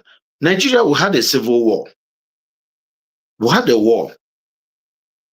Since the war, what we have the tripod. The other, minorities actually maybe the fourth pole. But what Nigeria has done is to say, oh, the other guys that we defeated, we will never get you people involved. Oh, all those weapons that you guys built, we don't want to talk about it. Oh, this war, we don't want to talk about this history. Let's remove history from the. and we're trying to blame someone. You don't want to bring people up. Look, go and look at after the war. How much did they give everybody? It was 20 pounds or something. Whatever you had. That's not how to. If you look at their videos there was a commission set up to rebuild Biafra. Mm-hmm. They didn't do anything. And before there was a privatization of a nationalization policy or privatization policy. I want to remember. I'll Google it and find out that they carried that Gowon did just after the war, when they said just hold on a little bit so that these our brothers can be able to buy in. That's why you are having one Olu saying that he's the owner of one national project, this one, that one, as if it was his birthright. One Dan Tata, one this one. They sold off Nigerian assets to themselves, excluding their brothers from the East that lost the war. Nobody refused to integrate the people because you cannot stand on your own. It's impossible. Up to today, people say, oh, Obi can never be president. An Igbo man can never be president. Okay, the country will never work. How can the country work? And the black man is waiting for the country to work. We can see, we will discuss this thing till we are blue in the face. If you don't bring everybody together, and if you don't get the country to move in sync with each other, it will not go work. I think on that front, I think by and large Nigeria is already together. I think just like when people say corruption is not the problem, it's because what we are seeing now is counterintuitive. We might like to think that we are separated. We are not as separated as we like to think, because there are nations that are out there that have greater reason to feel separated. If you look at Nigeria, every day, I'm collecting videos from different cultures in Nigeria and playing it. What I'm beginning to find in Nigeria is that we are quite similar in so many ways than we like to believe. You will see people dance. If you search for like northern dance, cultural dance, you'll be surprised how similar. If you remove the Islamic part out of it, you'll be surprised how similar it is with people that are in the south. You will see that you will literally see moves that is common with the people in the south, and most of the instruments they use are basically the same. It's only the string instrument that seems different from that of the south. So it's very, very interesting if you look at Nigeria, how relatively similar we are. We might appear different. No wonder people can't see the difference because in our eyes we can see the difference, but people that are outside can't see the difference as much. That said, nations have problems. If you sit down, I can tell you right now, Odi, you walk into a room and you have a meeting about Nigerians talking about stuff. The moment you come to an agreement on any new thing, you will see another faction that will come out like, hey, this has destroyed us, so you have destroyed us. That is how countries work. There's always people that feel marginalized. But this is not unique to us. That one is a different thing. In America, there are two tribes. There are Democrats, there are Republicans. Everything that Trump does, the Democrats say is bad. Everything that the Democrats do, the Republicans say is bad. That's human nature. People in Rome, there was same problem. People who wanted dictatorship, people who wanted, the Senate, wanted this. This is humanity. What we are saying, which I think you just jumped over, is a simple fact. Let me tell you something. I live in the United States. I believe that I have more justice here than in Lagos. I have more justice. Like I'll tell you, when I finished school, trying to get a job, in my field, I couldn't. People who were way less qualified were being put in positions which they are ruining now. What I'm saying is that America, that people are even pummeling, are giving us actually equal opportunity more than our own people, because they are feeling it with tribesmen. And this is what you're saying, oh, we dance alike. Who cares what we dance alike? We eat alike. Of course we do. We know that we're not very different people. We know that. You know, when you go and look at Bini, many Bini words and Igbo words, many of them are similar. Go and look at Yoruba ones, and they are similar with Igbo ones. We have many of them, but that's not the problem. The problem is, I just mentioned one direct thing.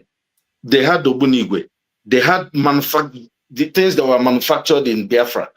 Nobody wanted to use it. Nobody wanted to bring in the scientists that made all those things in Osaka or in all the places and say, okay, people were making, Biafra was refining petrol and they were driving cars and doing so many things. Nobody wanted to talk about how to use that. People were making jet fuel and flying from Biafra. We have Innocent now, Innocent, and there are element. Was it not an Igbo name that they gave to these armored vehicle that Nigeria built the other Oh, day? I come think it on. was an Igbo. Yeah. You're pandering now, because this, when you say No. Innocent, You are saying. I'm trying to respond directly to the point you made, that whether Igbo people they have channeled their in any way. Nigeria has supported them in any way. I'm telling you, the only armored vehicle that Nigeria built was built by an Igbo man with Daikon, or I don't know how it's pronounced. And Innocent is practically the only car manufacturing company we have in Nigeria right now that you can call. you're making, even that was my point. This is what I said is, and I made this point on this show. I said, when Tinubu was elected, we didn't support him, but he's the president. What we said, he should succeed. If he needed to succeed, he needed Dangote, he needed Innocent. That's what he needed. What I did say at the point is, go and meet Innocent.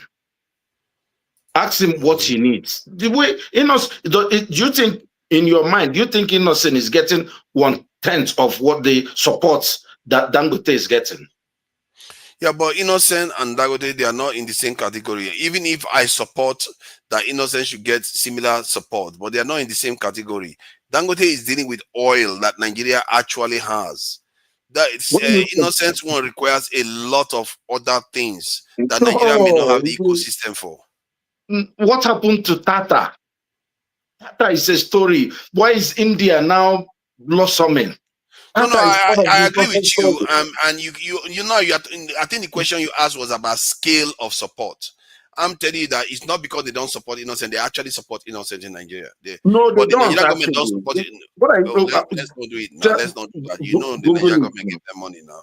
Innocent, from what I gather, is building an electric car plant in Nigeria right now. So it's not like they are not. It's a private business. Yes, but also supported by the federal government. Yeah. No. Okay, I want me to find out. Google it now. Google it now. We like facts now. Bring facts. Okay. So my point is that Nigeria, to an extent, supports almost all groups. Nigeria, if there was one thing you want to pinpoint to say that the Nigerian elders before now, the ones that came after the independence, managed to put in place, especially the ones that came after 1999, the way they put this constitution together, they put it in such a way that everybody has to an extent, participate in the system. And this is why you see it in the military, you see it in the appointment of ministers, you see it in almost everything we do, even education. They tried in the constitution, not even in law, in the constitution, to make it so that everything is equal.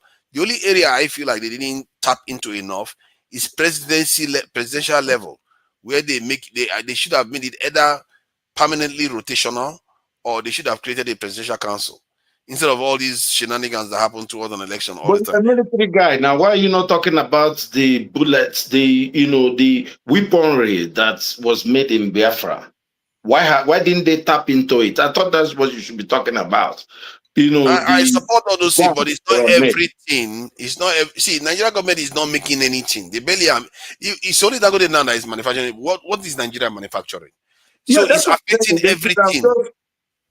But you are talking about only Biafra, but it's affecting everything. It's not only Biafra. It affects. No, I did a simple comparison. I said, comparing the Second World War and the small war we had, trying to bring the people that lost, and trying to know that by bringing everybody up, we all succeed, and then we have allies. You don't have enmity, and people are not dragging you back. Let me tell you something. Going back to Tinubu, I'm sure we all agree that the car that at least even if Tinubu is not driving innocent, all his appointees, ministers should be driving innocent. By the Yes, they time should be. driving innocent, they will insist on higher standard. They will find out the problems with innocent. That's how Tata started, and that's But how. let me ask you now, Odi, do you think if you ask Nigerians, should the federal government support innocent, what percentage do you think would say Nigerian government should? That in terms of they should start using innocent cars. I think for official purposes, Yes. Muslim people will say yes. Exactly. That so it tells you that it's just the elites that are just causing this problem. And But those elites, make no mistake, they include Southeast people too. The oh yeah, elites of course. include them. Now I'm not talking about. I've criticized the Southeast leaders in this platform, even the ones from my state, more than any other person. You have to hold your own accountable in quotes before you go. And how can I be complaining about Buhari when I have people, like Hope and other people? Buhari has never been my problem. Buhari is punishing his own brothers. Buhari is more of a problem for Katsina people. Was more of than people in my state. There's much more insecurity and poverty in Katsina than my state. Why? So what am I? What is not my problem? Tinubu, even what Tinubu is doing, his Oshun people are suffering more than my own people. So that's not the problem. I'm not trying to. What I'm saying is, it's about time. Our leader, what we have is a leadership problem. Say, look, you see, the followership or the people are gullible. People they have very short memory. Look at Abia State, right? For example, there were people supporting all these the thieves that were in Abia State for a very long time. Oh, Onishi, people were hailing them and all that, and they were getting peanuts. Now we have a good governor. Everybody it's like, oh, thank God. How did this guy not come for how many years? He's doing very simple things. He's not even doing big stuff. You're talking about OT. Yeah, he's not doing big stuff. He's just doing basic stuff that people say, okay. Let me talk to this guy, man. What? Fidel 5343. I've been seeing your comments. This guy seems to think that I'm against Nigeria or was against the Southeast in some ways. He was like, the moment he started talking about Southeast, that's where we part ways. But see, this is not about Southeastern issue. I just thought I should cover this issue about Dangote's comment. And I also think that some of the things that we support, we don't always, like some of the things we say about our country is not always true. Because when I look at Nigeria sometimes, I'm quite surprised how deliberate the crafting of Nigeria is. It's almost like somebody saw that these people are crazy. They like to accuse each other of stuff all the time. Let's just put it in the constitution to make sure that everybody gets their share. Nigeria, to be fair, given how diverse we are, they do try to make sure the diversity doesn't become a problem. They put it in the constitution so strongly. It's like it's part of the constitution. It has to be done. If a president is appointing ministers and they don't appoint the right set of ministers from each state, it becomes a big problem. Even any major organization that is created like NDDC, the way they appoint the people has to be based on regions. Like people pay attention to these things. I personally think they need to really put it in a way that like the Swiss system where they have the presidential council. I think if they do that, I don't like rotational system because rotational system takes too long. Can you imagine if you say it's rotational system and you start rotating from the 6 geopolitical this thing? What if you one president come to office and stays for 8 years? Then you go to the next geopolitical area. That one stays for 8 years. You go to the other job. By the time it circles around, some people have lived their life and died, married and everything and gone. Governance will never come to their side. I say the best system is to go for a presidential council where all the regional heads make decision for the country. That it will take care of that part of the politics of Nigeria, and things will become stable. And most people and no group, no region will now start saying that, oh, they are left out, and then because they are all represented at the top, and then anybody that feels that their people are not represented very well, they will badmouth whoever they send there now. And the funny thing is that we don't badmouth the people we send to the center. Most of us don't badmouth them. Let me say view. Look, this idea. You see, personally, I've always detested the idea of let's bring my people and your people, and when they go there, they will all start stealing together. Everybody has their people in Nigerian hierarchy. Who doesn't have people there? Like what presidential council? There will be chaos. What we need is just one President Xi. Whether he's from Gongola, who cares? The idea that if you get, even all this rotational presidency, the idea that, see, what happens when you have this, what you're talking about, or rotational, is that the other guys will gang up and bring the weakest from the other group. Imagine if you have 5 groups. Oh my God. Do you think, Wow. Sisi Odi, come on, man. Is there no level you're not going to sink to when it comes to feeling like your people are going to be marginalized in one way or another? No, These are your people. Why would they choose the best person from your people? They look. See, I don't wallow in self-pity. What I'm saying, the idea, see, you have a preformed notion about what people from my own side think. I don't think. No, but you just said it just now that the other people will gang up and land. I said it's not about my own people. I said for every other region, you go and get the weakest from that. That's how politics work. But hold on now. Let me land on my point. I never feel as an Igbo man as if that an Igbo man is marginalized. It's impossible to marginalize an Igbo people. Can't you see that an Igbo person?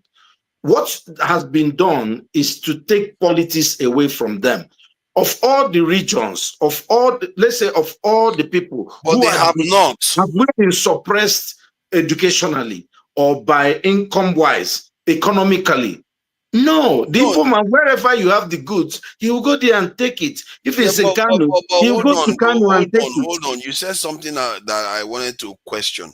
Why do you truly believe that they've taken politics from the Southeast? Oh, politics? No, politics. Obviously, Igbo man has not been president, since whatever started, right? That's that one is the same is true leadership. But how do you explain that an Hausa man has not been president too? What do you mean by Hausa man? A Hausa man has not been president since 1999. As a matter of fact, the only Hausa head of state we've ever had was Abu Salam Abubakar. So you're talking about, look, I don't want us to degenerate. Don't try to shift it. Don't try to shift it, because this is a very, very important point. Hausas are the largest single group we have in Nigeria. No, they've not produced a president. Are you serious? Don't you know that the Hausas in Nigeria have subjugated their authority to the Fulanis? Do I need to say it? So in other words, they too are marginalized. You are not the only marginalized group. The other day, nobody, I didn't say, I never used the word the Igbos are marginalized. I've never used, by saying that by saying that they took politics away from them. Is that not what you are implying? No, it's not. What does that mean then if they took politics away? No, you can be I've never been shouting for Igbo presidency. It means nothing to me. What I said is we want good leaders. Said it though. How?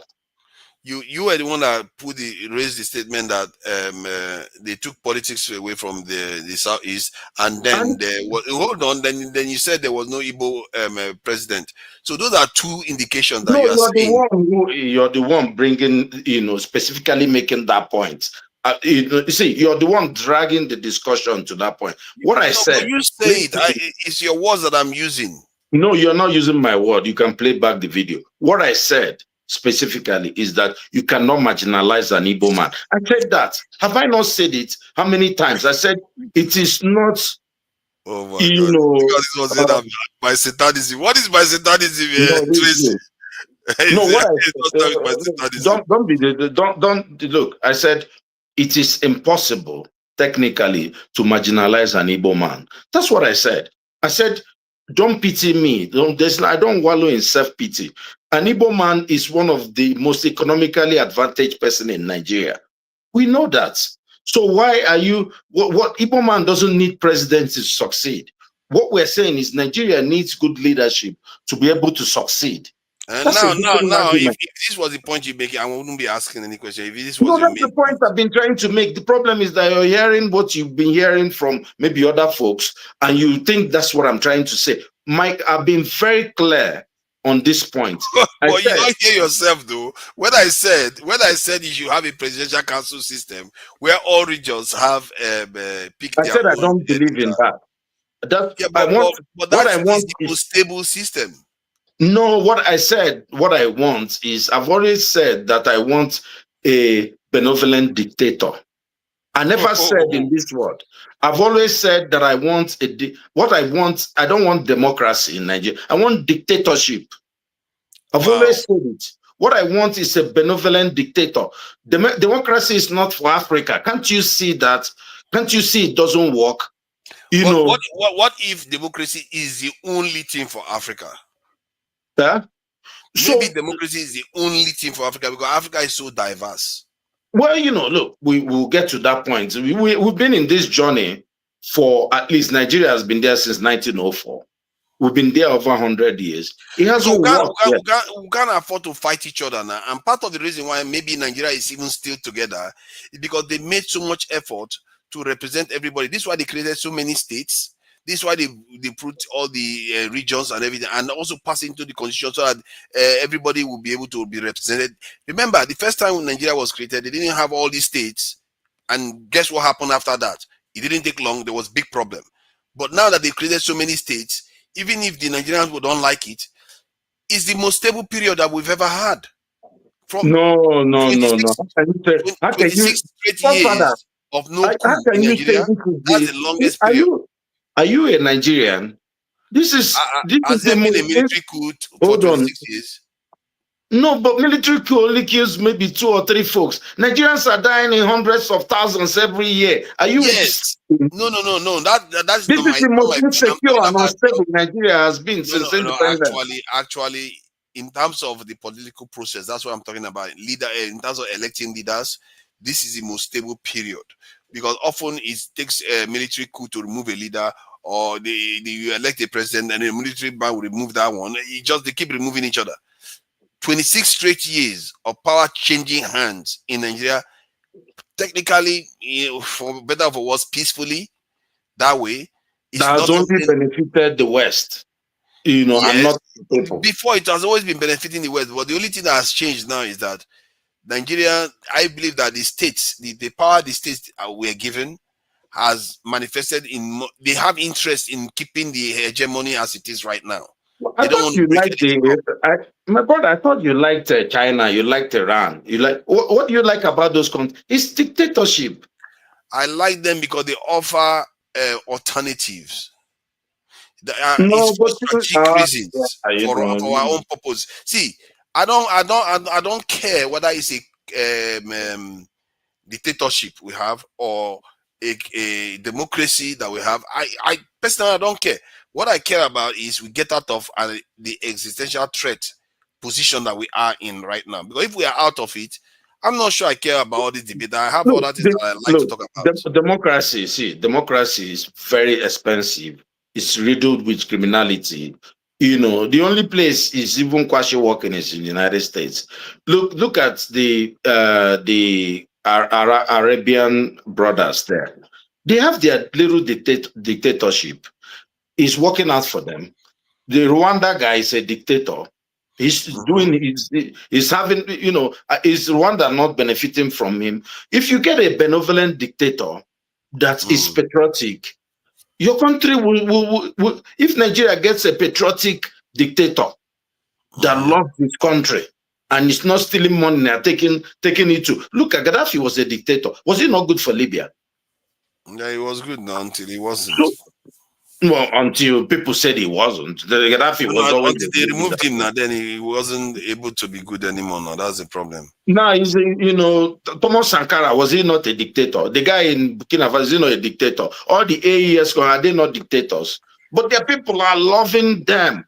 People, see, people I've told you, I don't have any, I'm not have any hang-ups. I don't care about government types. I don't care about economic policy, ideology. I don't care about political ideology. I don't care about all those things. No, sorry, before Pansa jumps in getting our country out of the existential mess in terms of security that we are in. That is because people keep thinking that is a joke, because that one surpasses politics. That one is life.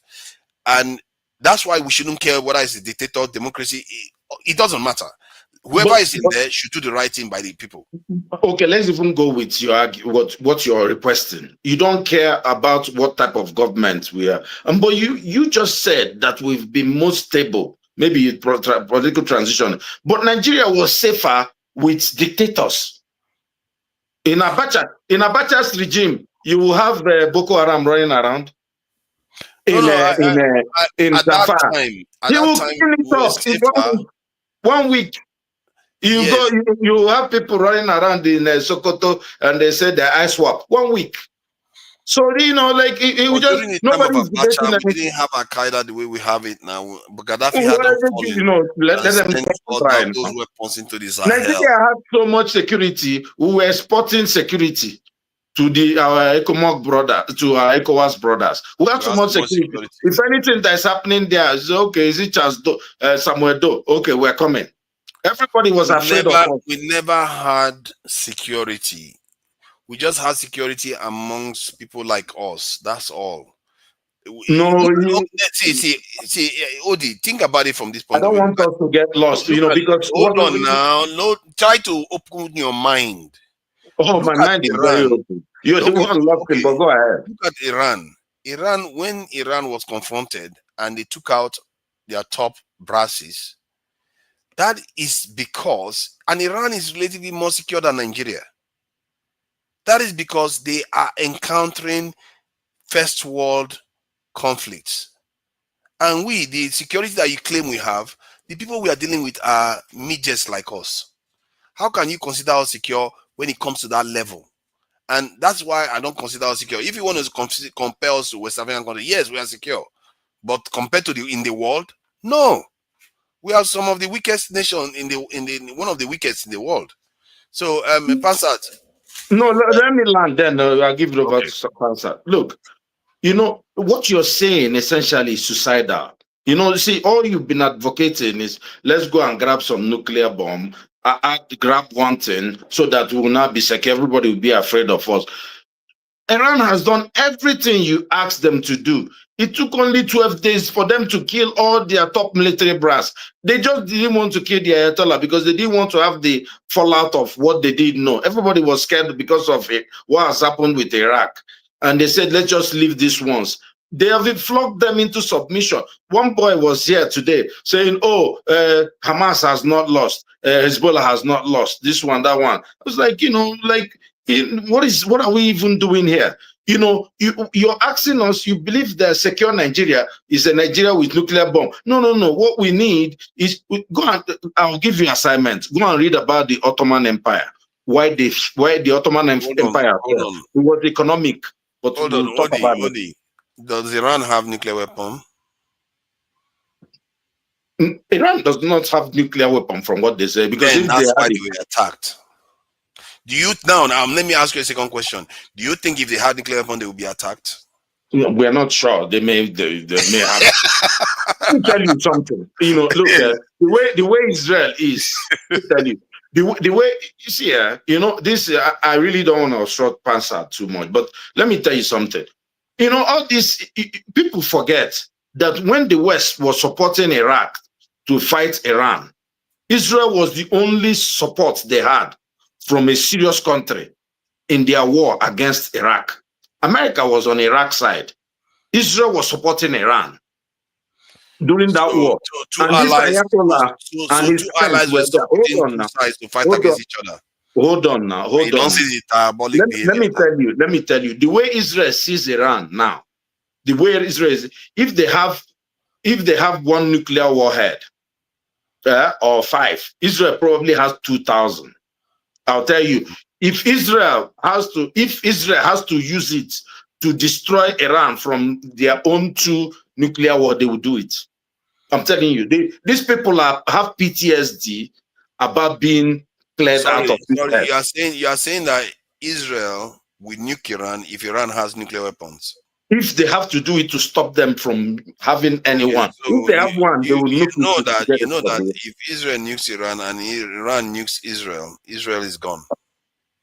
Well, we shall see when we get there. And See, you are saying that Israel would choose to when destroy themselves first. when you see, Israel has been through wars. If you read their history, let me tell you. You see all these small when Hamas was throwing their javelin over to Tel Aviv, and everybody said, "Oh, let them try this one." When Iran comes, they use slap within 2 days, killed all their everybody. They still those Mossad people are still there. I speak the truth the other day was saying, oh, the Mossad person is that the man is walking around talking saying everything. This is 28 people, mostly civilians that died, almost 1,000 people for this kind of country. Nigeria needs to be economically viable. We need to get the weapons we need and spread our sphere of influence. Our problem is not America. When Britain was there, they just had Britain. They didn't go and fight Rome. You don't need to fight Rome. When Rome collapses, then you look for how to spread your influence. Or you are on a suicide mission, my brother, and we don't Hold need on. that. I think I don't know where you conflate defending yourself to attacking America. Nobody said you should attack America. Nobody, like your example of the England fighting Rome. England didn't need to fight Rome because Rome didn't come and attack them again after Rome fell, or even when Rome left that area. My point is that we have to defend ourselves. And if you conflate that with attacking America, that is very, very wrong. No, If all America I've always attacks us, said, we should be able to defend ourselves.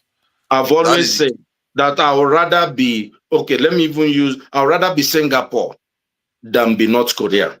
I'll end my case there. Of course, you would rather be Singapore. Singapore is not. I would rather be China than this thing, but you don't have that luxury. Singapore, what you should be ashamed of is for us is that Singapore is Singapore an is ally. achievable. It's achievable.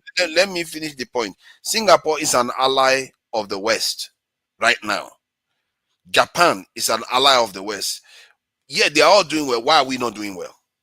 So does that not tell you something that the relationship we have with the West is not a positive one? You are choosing to be North Korea, brother. You want to go and get nuclear bomb to protect yourself. I'm saying I don't need nuclear bomb. I just need to be friends with the West and do the good things for my people and develop my economy But and you make will my not people develop happy. now.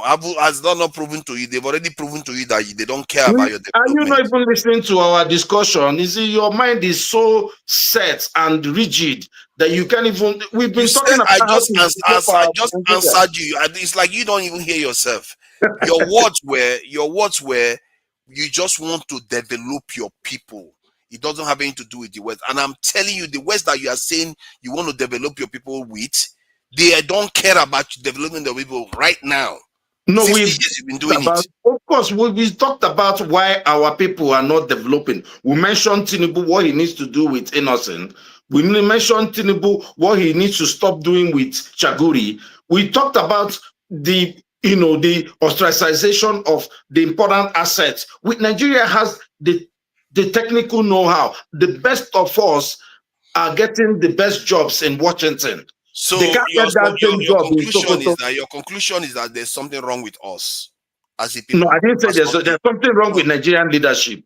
That's what I no, no. said. No, There's nothing wrong with us. let's get to the crux of it. You are saying No, because I'll let no, no, Pansat, I'm sure he has a lot to say. I don't don't. run now. Don't run now. Oh, There's how can I nowhere to run? run. No, I just feel There's bad nowhere to for run. people being here.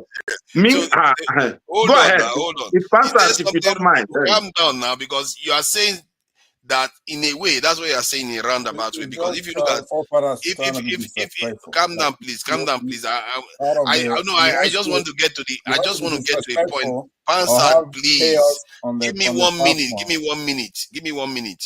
But why are See, you muting me? If you 1 want minute, to then actually do let 1 minute, me you talk now. can Stop ask getting me, me to and then, forget what I'm saying. but don't use your moderation to do anything. Don't mute me when I'm talking to you. Okay, right? okay. So try to, and then moving on. I mean, what the hell's wrong with you? What are you doing? Okay, can I speak? Yeah. Thank But you. hold it up now, because I won't be here forever. I just want to make Yeah, you are trying to make me forget what I'm saying. What I'm going to say. So by saying that, acknowledging that the Japanese are doing well while trading with the West, and then you saying that it's our leaders that makes all the difference. That is the reason why we are not doing very well. So you are saying something is wrong with us. You're not saying something is wrong with hold on. You are not saying that maybe America sees something in Japan that they don't see in us. Not because something is physically wrong with us, because we are not are not important to them to be able to develop, to support us to develop. If they wanted to support us to develop, no matter how bad our leaders are, they will support them. They supported their enemy that they nuked to develop, and they will not support somebody that is their friend, that has been their friend for over 60 years to develop. It's because when it comes to international policies, the way they look at it, if you're not useful to them, you are useless to them, and they will not care for you. That is what it comes down to. So here's where I disagree with you. Let me just make my last point. Here's where I disagree with you massively. If you look at the American subcontinent, there's a country called Venezuela. Venezuela has chosen the leaders they chose. They decided to do what you have done, to be antagonistic to the power that is in their backyard and do everything they can do to fight with them. Everybody in Venezuela has run away, one of the richest countries that should be in the world. What we have is a country like Nigeria. And when we're talking about leadership, we had an election in 2023. We had a good opportunity to get a good leader who said all the things that we needed to do, that most of us would have brought our money back from diaspora and our skills to make the country move it to the next level. But we didn't do that. It's not the fault of the Nigerians. It doesn't mean that Nigerians are stupid or something. I'm saying the leadership we have in Nigeria is a problem. And once we get, Singapore took only one leader to change their lives forever. It took Chairman Mao to change China. One leader will change Nigeria. I'll rest my case. Our country is important to them. That's why they are supporting them. Pastor, please go ahead. Thank you very much. Let me say hello to everybody on the panel, Steph and forefathers, Audie, and those who are in the comment section. Basically, it's by degree. You're off by some degrees. Audie's off by a degree or two. I can't believe that Audie, it's considered that he doesn't want democracy, that he wants a military dictatorship, and that's so disappointing. I know you must have. I didn't say military dictatorship. You see, I said anything. I didn't say military dictatorship. I never said that. Benevolent dictatorship. Any dictatorship at all. It's just someone who takes power completely and makes the decision in the interest of the people. Like the kings of Saudi Arabia or whatever you have in Oman. That's what we have. That's what we don't have a democracy. Now you could make that point, and all of us will agree with you. And I believe that's what you meant, that if we cannot attain democracy, then we should settle for something else. But it's still not something that I expect to hear from you. But forefathers, you have to know, maybe in South Africa, for example, they used to have nuclear weapons, right? It's really not a big deal. South Africa had nuclear weapons up to 1989. They're the only state that voluntarily gave it away as something that's unsustainable in 1991. But we know what the game they're playing. That's an apartheid government. So Britain and the rest of these people, they know what they're doing with that. There's only about 9 countries that have nuclear weapons, by the way. So a country like Japan could develop nuclear weapons anytime that they want to, right? They have the technology, they have, so we can also be pursuing civil Nuclear. economic use of nuclear energy, not actually going into fossil, having it converted over into nuclear weapons. It's not just having nuclear weapons. You have to have a method of delivery. We don't have. Does Nigeria have a way to deliver? Even if you're giving some nukes right now, can they deliver it? They can't. We have canoe now. What do you mean? We can use canoe. You gotta be serious. we don't have any delivery mechanism, clearly. Yeah, you see, I gave you credit last time. I say it's your psychosis is based on your patriotism, and up to a degree now, I think you're going overboard. There's a lot of work that needs to be done, right? It's only 9 countries in the world that have nuclear. Germany doesn't have nuclear weapons. There are so many countries that if they wanted to, they can convert over and do it anytime. But it's a stupid stuff. You don't need it to do anything that needs to be done. There are things that we need to do, which is what I was telling you the last time. Why do you keep doing this? There are a lot of things that we need to pick good leaders, like Audie was telling you. You're not concerned about that.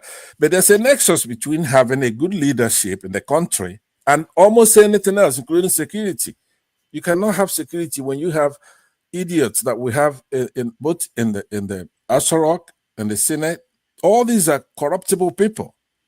Even if we have nukes, they could buy the codes from them. Right? These are corrupt people that go overseas and they have intrusive surgery done on them, basically on a monthly basis. Somebody like Buhari or Tinubu and all those people, sickly people. We need a good leadership in our country from A to Z, not just the presidency. We have to have law and order in that country. We have to spend a lot of money on education. We have to have a lot of research, classrooms with laboratories, students with purpose and incentive to go to school. See, over there where you're from, they're not going to school. That's why you guys, when we're talking about this, you don't want to listen. Education is very important. People from your state, there in River State, you going to Bayelsa, go to the creeks, right? They're not going to school. You can't even believe it's Nigeria. I don't think you've been over there. So how are you going to have security if you're not going to school? If you don't have laboratories, students, people doing research and development. We're not even talking about that. What about having food security? What about securing our borders? No, those things you get them when you have a nuclear weapon. Okay, hold on. Not just nuclear weapon. You have to secure the land first. Yeah, we had this debate last week, and you were eviscerated by everybody. I wasn't actually. You were upset. I'm being proven correct by history already. If you cannot learn from history, God help you, because you just saw what happened in Iran, and you are here. Do you think when they come to your country to come and decimate it, they will take permission from you? They will come and they will do as they please. They will not wait for you to have all these your things first. Well, they're doing that now. Wait a minute, they're doing that now. You saw how the last year when you and I were having this debate, I was telling you our situation is analogous to the one in Congo.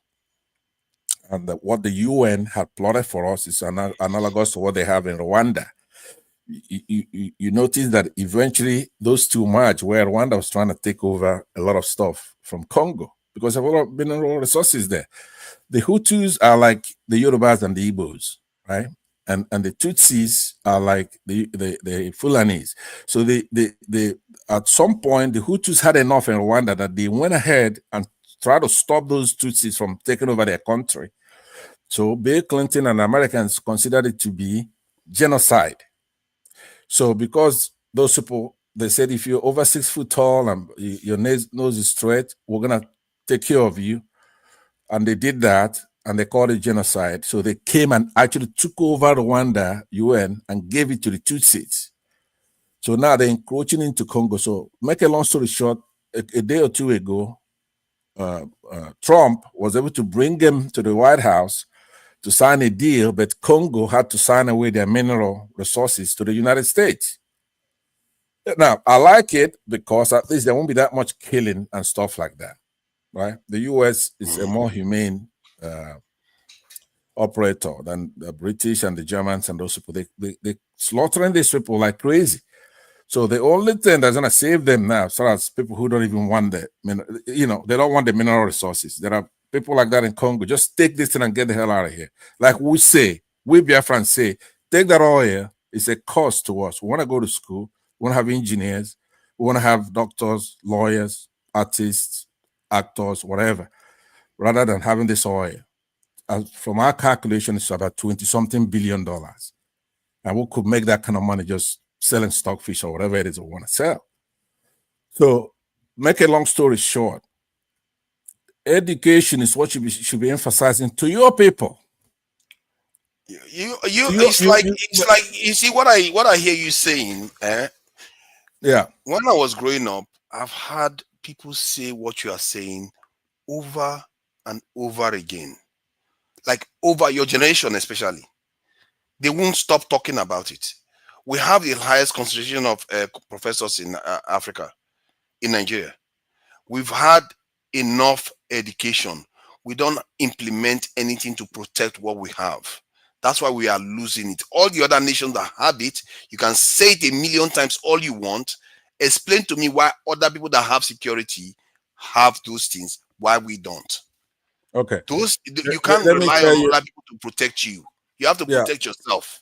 The dilemma, right? It's something that if you listen, it's not like the chicken and the egg dilemma, right? It's not. You have to go to school, even as an individual. You don't just go to school and say, okay, I'm done with it. I'm done with going to school. No, you become a scholar. You're gonna keep the world moves so fast.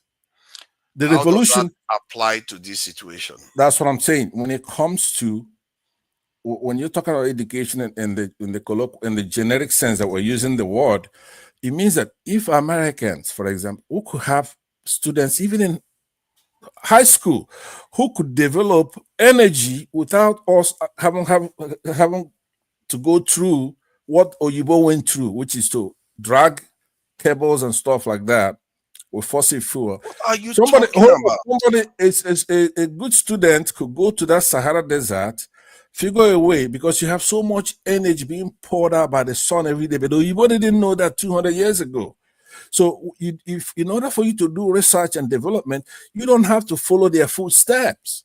You could be dealing in neutrinos instead of even worrying about nuclear weapons. Is that how China did it? Hold on. How China did it? Let me land. I don't want you to be spoon feeding me. Let me make my case, then you come in.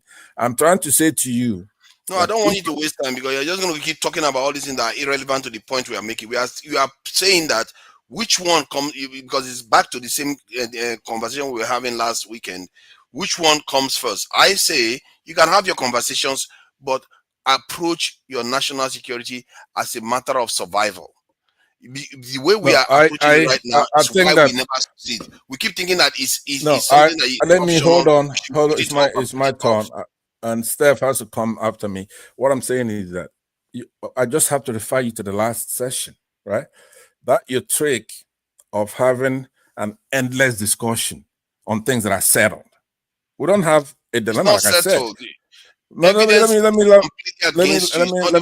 land. All the evidence around the world. I can't even see my conversation. Every time, give me evidence for whatever you are saying, and I'll give you evidence to show that those who have better security than you do. No, let me. I've declared victory on that thing that you and I do. Here's why, because every time that we've had this discussion, let's base it on evidence. Everybody, let's not go with opinion. Let's base it on evidence. Hold on. I don't want to waste my time today. Every time we had a debate, everybody on the platform and those in the comment section have admonished you that you're wrong. Admonish me with evidence, please. No.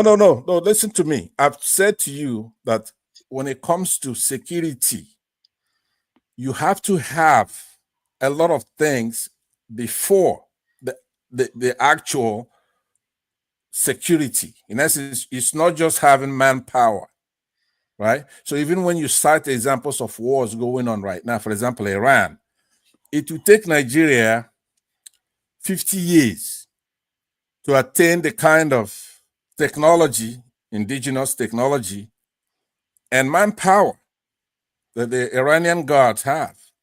They have more sophisticated weapons, right? They have all kinds of stuff, including ballistic It took us missiles. 50 And years. let me just land, because we're going back. We're not even going forward, right? So, but not even in spite of that, as a matter of fact, because of that, they expose themselves to attack. It's not enough, right? I said to you, in order for you and I to have the discussion we're having, the Nigerian state would have to do a threat assessment, right? This is the only time you could get on a solid ground.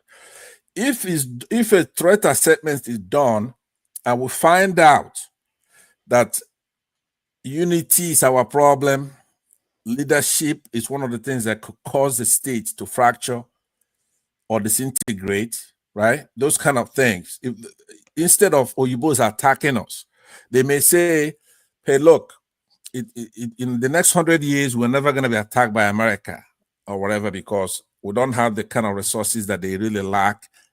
We have oil. They could get oil somehow.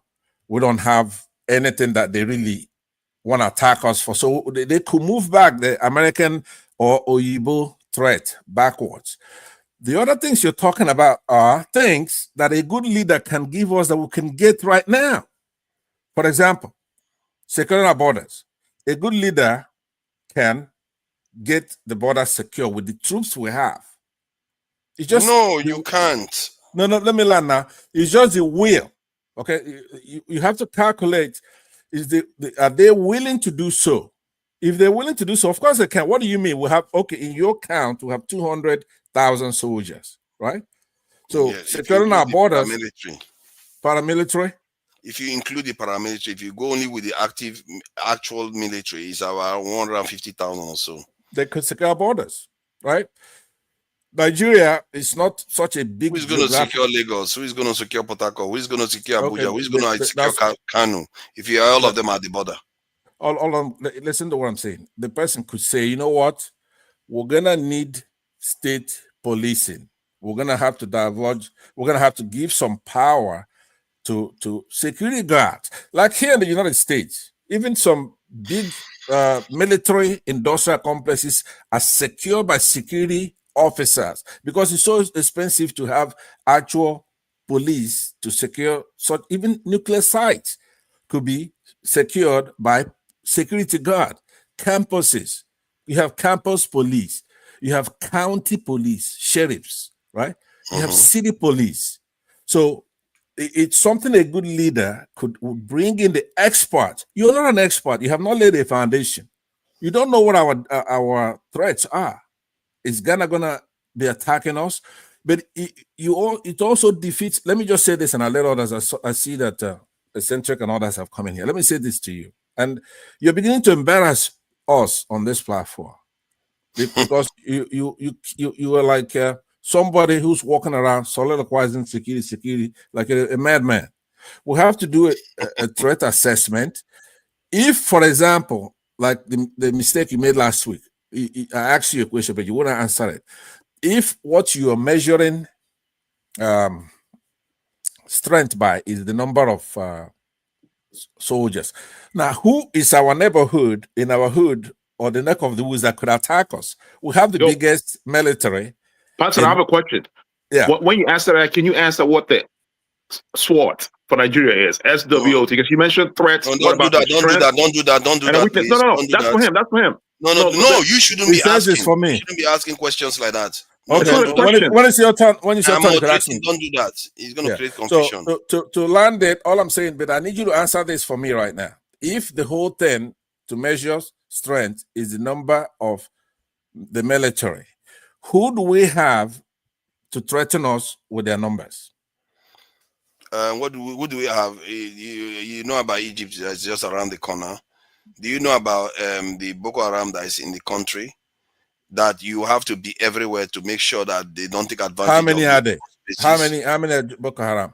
See, Don't say you're not. Egypt is gonna attack us. Hold on, hold on, I'm hold saying on, hold we're on, in West Africa. Come on. hold on now. Yeah. If when you are in your country like that you are enjoying right now in America, and you call the police, and the police shows up there in 5 to 10 minutes, is it because you have a standing army that is going to attack you, that they have so many all around you? Because it's to make sure that when an issue arises, they're able to close it down like a net. That is what you need to do for your country. We have a country whereby bandits will be operating for hours and nobody will be there to save them. And I remember somebody was commenting on one of the platforms I was on, a Nigerian that you all know here. He was in Nigeria, and he saw the gap. He said these people are not protected. They don't, because the country's presence is hardly felt there because it's so remote. When Okay. those bandits show up there is nobody to save them. All right. Let me tell you one thing, and then I'll leave it at that. We'll go at it when it's your turn. Those military are working with the bandits. So they without them, you remember when Nnamdi Kanu used to say, if you remove the military, remove the police even, you have peace in the southeast. The only place we have trouble with herdsmen and all that is where you have the military. People in Benue Plateau are telling you that the military are giving 2 days advance notice that they're coming, right? And they won't show up until those people are done and gone. So I keep telling you, consider the possibility that the problem we actually have is the military. Think about that. It's the military. Once you're able to investigate that and you find that not to be the case, then you have a point. But for now, the victims tell you that the modus operandi, it's like these people are working together with the military. If where you don't have the military, you don't have that attack from the bandits. So that we can bring Steph in.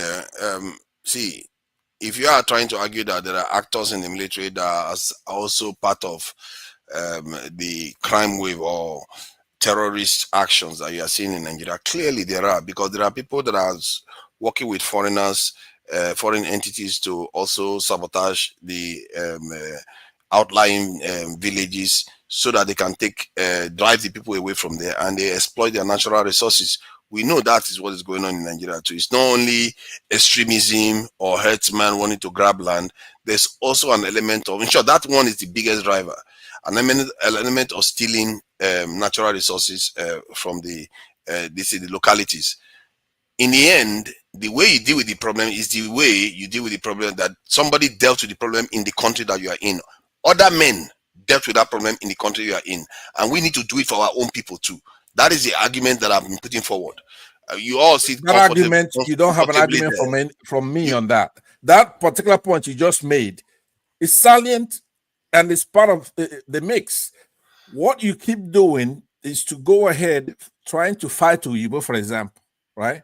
Or who have says I want to fight weapon. anybody? No. When you're gonna I said we should protect weapon. ourselves. I didn't say any. See, if you are trying to protect yourself, but you're not looking to attack anybody, and they attack you, no, you already have an enemy. You just didn't realize it. That is true. But listen, what I'm saying is that try to focus on one thing. We have internal enemies and then we have external enemies, right?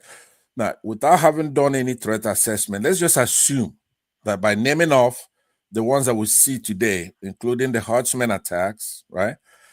Taking our resources and causing a war there before and dispersing people like they do in Congo, the same thing. So what I'm saying to you is that can be solved with a good leadership. Let's just say you yourself emerge to be president of Nigeria today, and you handed a dossier of our threat assessment, and you notice that at least you have to plug the hole with those two things that we're talking about right now. You have forces to do that. You have enough resources to do that. Are you kidding me? You don't. You do. But go to somebody else, and then I know that on the ground. We are too thin on the ground. Anybody will tell you the same thing. Welcome, Steph. Thank you for joining us today. As you can see, the conversation has been going on, and somewhere along the line, we don't like to talk with evidence. We say we agree, but we say let's do something else first. It's just confusing. And Dangote clearly is indicating that Africa can turn into a heaven in 5 years. It shows how straightforward our problems are. It's not With that him gone, if he goes today, Africa turns into heaven. I'm telling okay. you, With him gone, if he that is says your I'm oldest thing. gone, I'm gone from here. Can we allow this is Steph to speak, please? See, he said it, and he also said corruption is not the issue. Yeah, he's saying some of the things that we've all heard on this platform. That is the fact that our leaders are taking money overseas. He too knows it. The question is, he didn't say why they are not stopping him. Many of them are his friends. He's not saying why they are not stopping. He's not saying how. He's not giving the people the way to stop them from doing that. This is the problem you see in Nigeria all the time. They will tell you they have a list of terrorists, people that are funding terrorists. They will not reveal it. They will have a list of the people that are stealing our crude oil. They will not release it. They tell us that people are stealing our money and taking it over. They will not tell us how to stop it. It's just on and on. So I don't know what you make of the conversation you've had so far. Uh, Good evening, everybody. Good evening, Passat. Forefathers, Good evening. Welcome. I must commend you because I've always said that you have a very thick skin. You know, even though most Thick times skull, Steph. He has a thick skull. and thick skin too. You know, most times we flog him left and right on this panel, and he doesn't really take it to heart. And another day he come, he still jump back to the same thing again. It's not easy, you know. So I must commend you. But having said that, I've been hearing you going over the same issue for about 2 hours plus now. And I'm wondering, does it mean that when you bring out conversation like this, and when it is almost like it's done and dusted, you don't even learn anything from other people's point of view?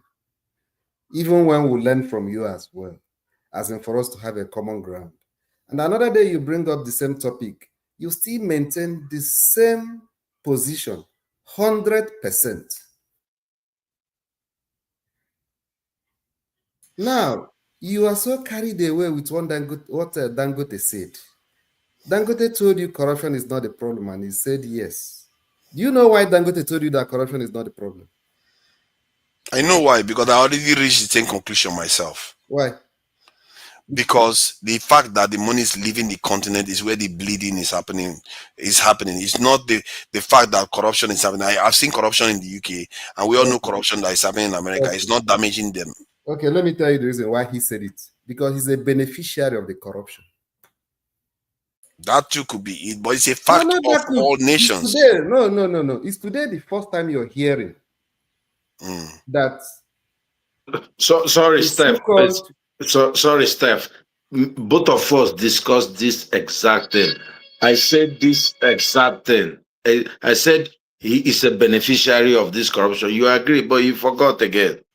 So he's a beneficiary of the corruption, but he says taking it overseas is the problem. Let's say he was corrupt and he used it to build Dangote refinery. Is that so bad? That is the point he's making. Okay, answer it now. You see the point. Is that how you build a nation? No, I see.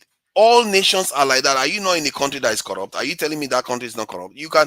If you give me the name of the country, I will pull the corruption cases that they have against them.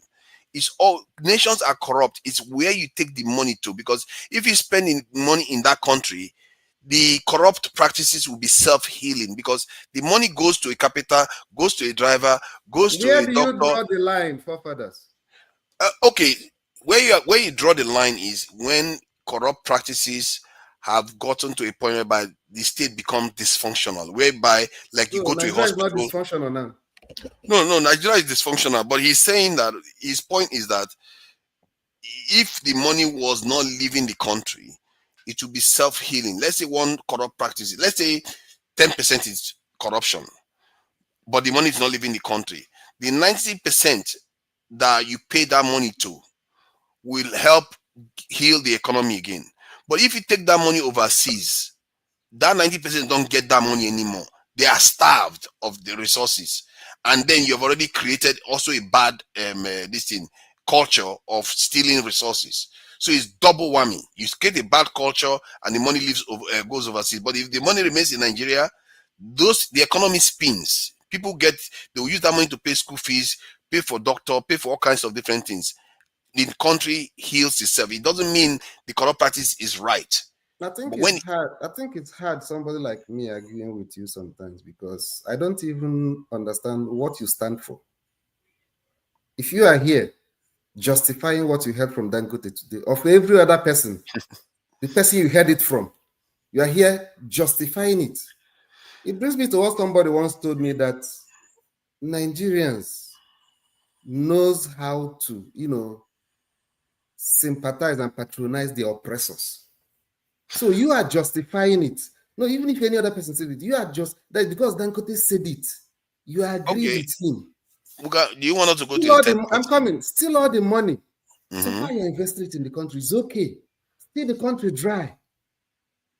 Mm-hmm. Invest Yes. it in the country. Yes. Why do we have government in the first place? Dangote is an arm of government. You don't know that. That's what I'm saying. Why do we have government? Let's just invite. No. Let's get people like Dangote. Hand the government over to them because it's better. They're gonna run it better. To me, it's better that way.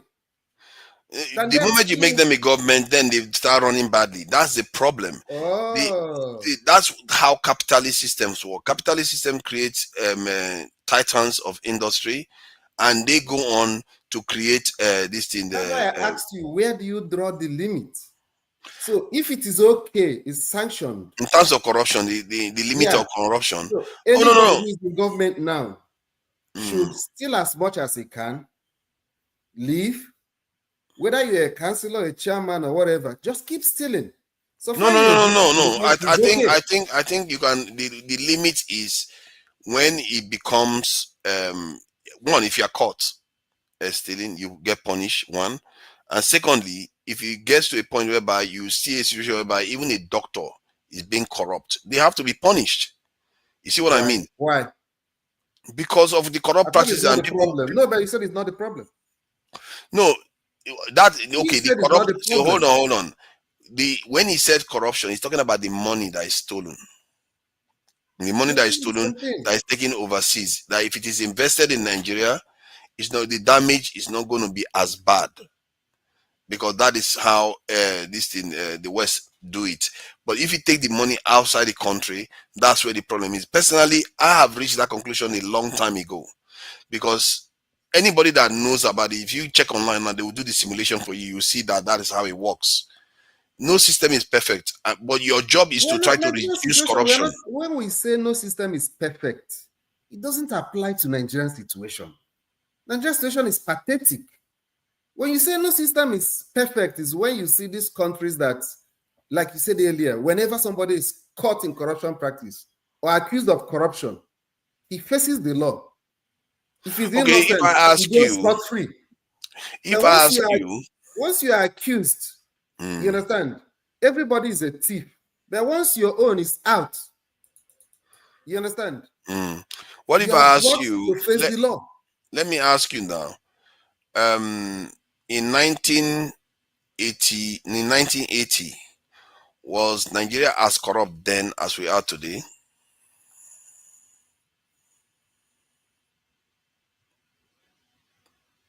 Was Nigeria as corrupt in 1980 as we are today? I don't know the scale you want me to use, because it's subjective and relative. Okay, so that's a tricky one. So generally, most people will assume that. Yeah, because in terms of we go on the street, you have to pay somebody. Yeah, you go on the street. What was your question? Is Nigeria as corrupt as?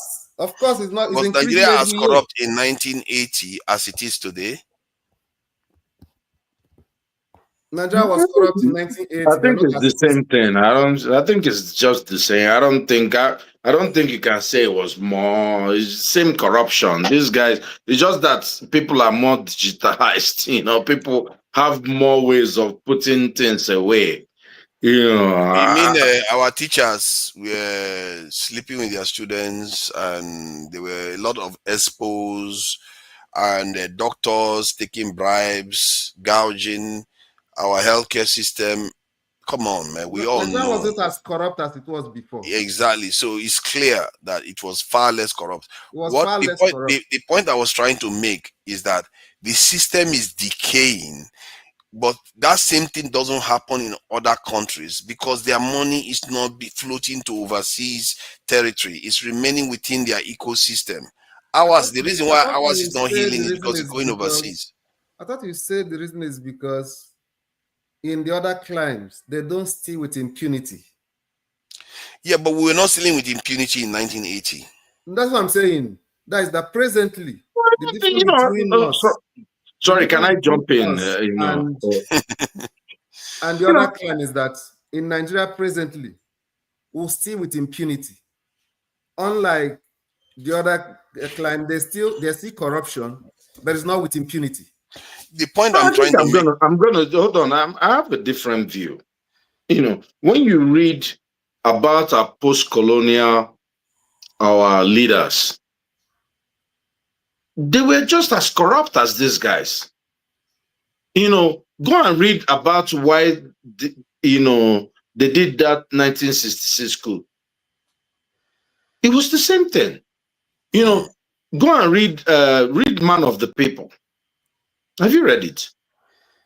No. You know, go and read Man Chino Achabe. Go and read Man of the People. It was the same. You know, it was just that less people had access or less education. It was more of monopolized. A few families had access. Now everybody has access. We have many universities. You know, look, let me tell you, Zeke, was it? There was a MI5 guy that said that they started putting money for Ahmadu Bello in banks in London. The British people started moving money for him in banks in London. I'm sure the same thing probably for Nnamdi Azikiwe now. Although if you go and look at them very well, these people, they started moving money for them at that time. That's why those boys struck. I agree with you, but You know, it is well Okay, when established. Papa said go and look the at, scale matter, hold on, let me see here. Go and look at the election we had, MPN, UPN, MPP. That election was fraught with the same rigging. In fact, in the 80s, the rigging we're having now is a small thing. Those people then, they will bring 10 and write 000. 10 will become 10,000. The rigging now is people are trying, technology is reducing some things. But what is your argument? Are you trying to say no? Let's I'm not saying that it's the just run same talk human round. beings, let's my not brother. argue. Let me No, tell it's you, the same human being. No. Hold on. Let's not go round and round. Are you I'm trying not to going round and say? round. I'm trying Hold to on prove the now. point. You're saying that we are Let me more finish corrupt my now. I'm Two point. saying things it's cannot, not true. Odi, two things No, we have to cannot be to get exactly to a the certain same. point. We have Is to it get to a more certain point. now? Is it more Yes. now or more that time? I think it's the same. No, it I can't be think the same. it's just people had Impossible. more No, it cannot be the availability same. to be corrupt in some things. Yeah, You the way know, you So compare at it. schools, let's ask him directly. So you are saying at schools, people were more corrupt, were the same corrupt at our universities and secondary schools at that time as it is now. actually, And in the look, hospitals, the people same were thing. doing exam. Let me tell you, people will go and write exam. We had the discussion here. 1980, People will go, we were doing hold this. on now. People will go and write exam. They will take the result and give another person. In At the same 1980, level that they are doing now. oh yeah, it may have even been worse then. You know, look, let me tell you Oh something. my God. No, Go I and think you are read, kidding. You are kidding hold now. on now. Go and read, I think it's Ecclesiastes. Someone said, "Do never ever say yesterday was," you see, human beings, we have idea of obsessing with the past being better. If you come to America, they will tell you how the glorious days of the 1960s, but economy is better now.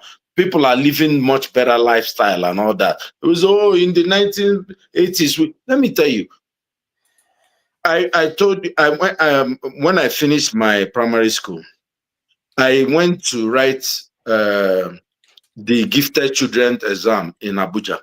What I never year? saw my results. What year? I don't want to say that, you know my age. No. It's a Oh my I God. can No, listen, I can listen, talk with you the reason privately. why the reason why I asked you what year is because we want to put it into context. Forefather is referring to a particular period in history of Nigeria. Oh, You well, you know, understand? when I finished this in And, the and late you are not the 80s. same age. You are not the same age with Awolowo Zik. No.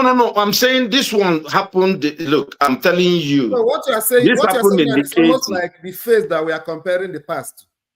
No, That what is I'm the saying present. is You're going to that experience fall within the present. you do exam, somebody will take the result and admit another But that's the person. What present that we are level of saying is more corruption is corrupt that? than the old. That's what they used to do then. Now, is it not the same thing as sorting people? Is that you experienced then? That's what I'm asking you. Yes. Now that's I'm No, using but myself. you were not in primary school then. I was. Oh my God. What are you saying? And tell us which year. Well, I said 80s. In the 80s? Yes. The forefather was referring to the I thought time he of said 80s. before He said corruption in before the the 80s coup, and now. Is it not what he 1980, said? 1980.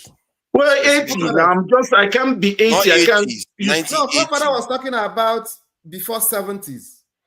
Yeah. No, And Then I I also I've even gone you to can even 50. include the point. The point I was trying to make was that as time went on, Nigeria was getting more and more corrupt, and maybe there was a bit of slowdown during when Babangida, no Abiola, no, sorry, Buhari was with Idiagbon was in office. There was a bit of slowdown, but as time went on, we were just getting more and more corrupt. And it is clear from it, okay, maybe corruption was more vertical, like only the top people were the corrupt people. Now, as time went on, it became more horizontal. Almost all systems became this impeculated with corruption. That is what I'm describing here. Yeah. And if that is the case, it shows you a decay in the society. That's what is going on over time.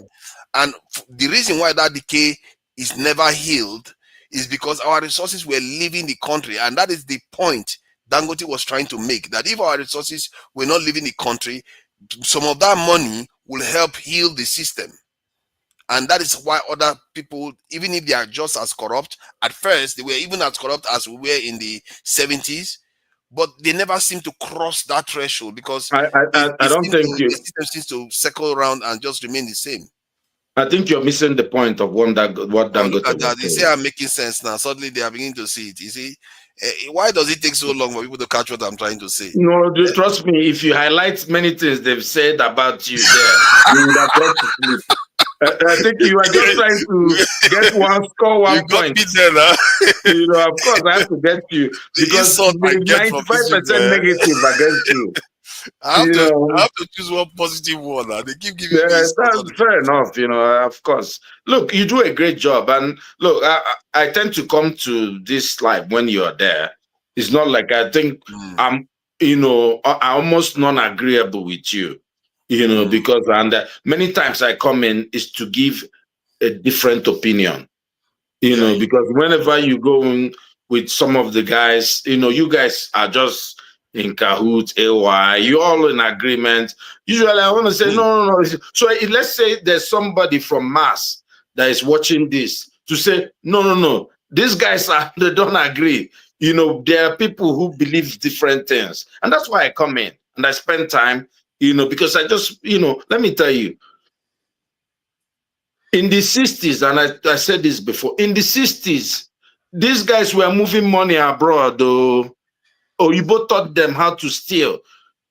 You know, this Abiola that people are talking about as 1 cent, he was one of the most corrupt people in Nigeria. Fellas sang about him. Everybody knows, but everybody's crying about June 12th. What a great Democrats. And, you know, like, are you serious? You know, like, people keep rewriting history every day. And they want us to now believe. I remember in the 90s and the 80s, people were saying this is the most corrupt time ever. Babangida, everybody hated Babangida. When SAP was introduced, it finished the economy. You know, everybody could. Now, people are trying to celebrate the 80s. You know, when what's his name? When Shagari brought in austerity, measures, when they were living large, it's the same mirror of what's going on now. They were living large, and there was austerity measures for the poor. This is the mirror image of what happened in the 80s that's happened today. But It's just they're calling different names. The reason why people are going back to the 80s was because, like I said, the system is decaying even further. Morality has gotten, that's immorality has increased. Lack of integrity has increased, because that's what happens to a system that is decaying. If you have a patient on the stretcher in the hospital and the patient is bleeding, you expect the patient to get any better? No. But if the patient is bleeding and somebody was feeding the patient and helping the patient, the patient is not likely to decay that rapidly. That is basically the similar analogy that My brother, what we have now is that we have the internet, and all of us are able to have opinion. Before, it was Bayo Ononuga that used to write opinion in Tel, and we'll read it, and it will be our opinion. Now, if Bayo Ononuga talks, I will go to Twitter and tell him how stupid he is and give him a counter. It's true. Now we have, and people are now saying, oh, imagine people like Bayo Ononuga, a confirmed tribalist, a hater of other people, used to be a mouthpiece of the people. That's where we are. We were then. This is so. Why are we celebrating this kind of thing? Yeah. This is, let's now we are all, look at, we are all in NTA now, me and you. Imagine it, every night speaking, and everybody can listen. Only few people had access, and people say it was not corruption. It was a very corrupt system. Obasanjo, you go and look at, I was watching one video today when they told, what's his name? Go on, that is being removed in 1975. Are you not seeing Steph is raising his hand? Oh, sorry. No, I was, I was lost in my. You get lost in your talk also. I just wanted to point forefathers back to the reason why I came in, so that we can lay this matter to rest finally, if he will agree. Okay.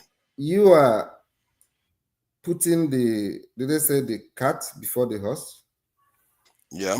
When you talk about security, in your own understanding, the kind of security you're talking about, because if you say secure your country, nobody will argue with you. But when you now go to explain what you mean by that security, that's where people fall out with you. You understand? And I'll tell you, you've lost me. You understand? You know what our present budget is. And you know the kind of leaders that you have, that they are not even patriotic to start with. So how do you want unpatriotic leaders to secure you in that sense against foreign aggression? Yes, because securing you against themselves, because they are even part of the people you are saying they're going to come and invade you. You had somebody say they will have a benefit. They will be happy to have a benevolent dictator. No, but they are part of those people. For instance, France is Tinubu's second home. Yes, I don't have any. See, try to understand what I'm seeing here. Being friends with America is not the problem. Being friends with France is not the problem. It's the kind of friendship we have with them. They are friends with Japan. They are doing fine. They are friends with South Korea. They are doing fine. Even Saudi Arabia, they are all doing fine. At the core of it is the fact that we are inactive. We don't want to do anything for ourselves. When we say, okay, let's secure our country, we say, let's go and talk first. Fine, go and talk, but still secure our country, because when insecurity is happening, it doesn't take permission whether you finish talking or not. You have to have people, and we need to do that because we are bleeding money. We are losing money. And what kind of people are losing money and say, let's go and talk first before we stop losing money? The area that me and you also disagree is this, and some people have told you that. What we lack in securing our country internally is that same patriotism. Thank you. Our leaders are not patriotic. Thank you. It's not hard. By the way, Steph, people are not. Let me ask you. you think that? Let me update you on what happened last week. So let right? me drop this down. You can continue. Just one point. Okay, I wanted to say something that you could wrap up whatever you're saying with it. Okay. But okay. I was gonna say that what forefathers is taking advantage of, saying that we're not secure. Let's say Fulani herdsmen coming, encroaching into our forests and taking over our land. I showed him last week. That's not insecurity. That is a plan. I showed him that at the United Nations, the deputy deputy secretary general, I gave him the name at Amina Jane Mohammed, right? It's right there. It's been there since 2017 and had other smaller roles. That particular post is huge. To be a deputy secretary general is the fourth person to ever hold that post. It's the biggest post occupied by a Nigerian in the world. It's bigger than president of Nigeria. That particular woman is there. No, I don't think it's bigger than the president of Nigeria. What I'm saying is that if you look at actually, you're going to control with more power than her. No. I've been around UN and I know, but listen to me. The United Nations is big, all right? It's just that nobody's using it these days. Ever since these people came in there, including the what is the Secretary point? General. The point I'm making is that having people relocate where there's desertification, an active desert, and then relocate all of those people in the Sahel in Nigeria is the plan. The United Nations made a finding, and not only just because of that woman being there, because you have to look at her. Very beautiful, looks like Queen Elizabeth. That's a real Fulani woman. Don't look at people like El-Rufai. They're just as dark as Odi and I here, right? So because she's light, that's why she's beautiful. Can we move on, No, please? but what I'm saying is that it's a real Fulani woman. Don't mind the new, like when I was growing up, it's a long time ago, right? I could be your dad, for example, for finance. We know what a Fulani was. A Fulani is not these Africans who, like El-Rufai or somebody like that. A Fulani is a Fulani. They have different nose, different hair, different skin color, right? But what I'm saying is, I told you, and you looked at it like you're doing now. You gazed at it, but you keep mum. You don't talk about it. So you're a hypocrite. You don't believe in security. Can I address the point you made? You are saying Steph had something you wanted to say. I want to comment. There's a conspiracy to take land from Nigerians and hand it over to people from the Sahel. Am I correct? So yes. Let's say there was a conspiracy to do that. How do you prevent it? You get good leaders that will recall that woman. If I come in there, the first thing I would do is to recall her. She won't be there, right? Because she got the UN. Okay. She got the UN wrapped up. The woman is not sitting in Nigeria. The people that should be sitting in Nigeria are the people that are just like the people that are protecting. Make your point. This will let you make your point. Can you stop interrupting me? I have to address the point answered me, because he's saying that there are people that have assigned land to people in the Sahel. But there's no evidence for that. Add it to what I'm saying. Please go ahead. There's no evidence for that. Okay. Let me change phones. I'll be right back. Our leaders are not patriotic. That is one of the main reasons why it's difficult for us to solve insecurity in our own country, internal security. That's number one. Then, priorities. We don't set our priorities right. Let me ask you, if you are the president of Nigeria today,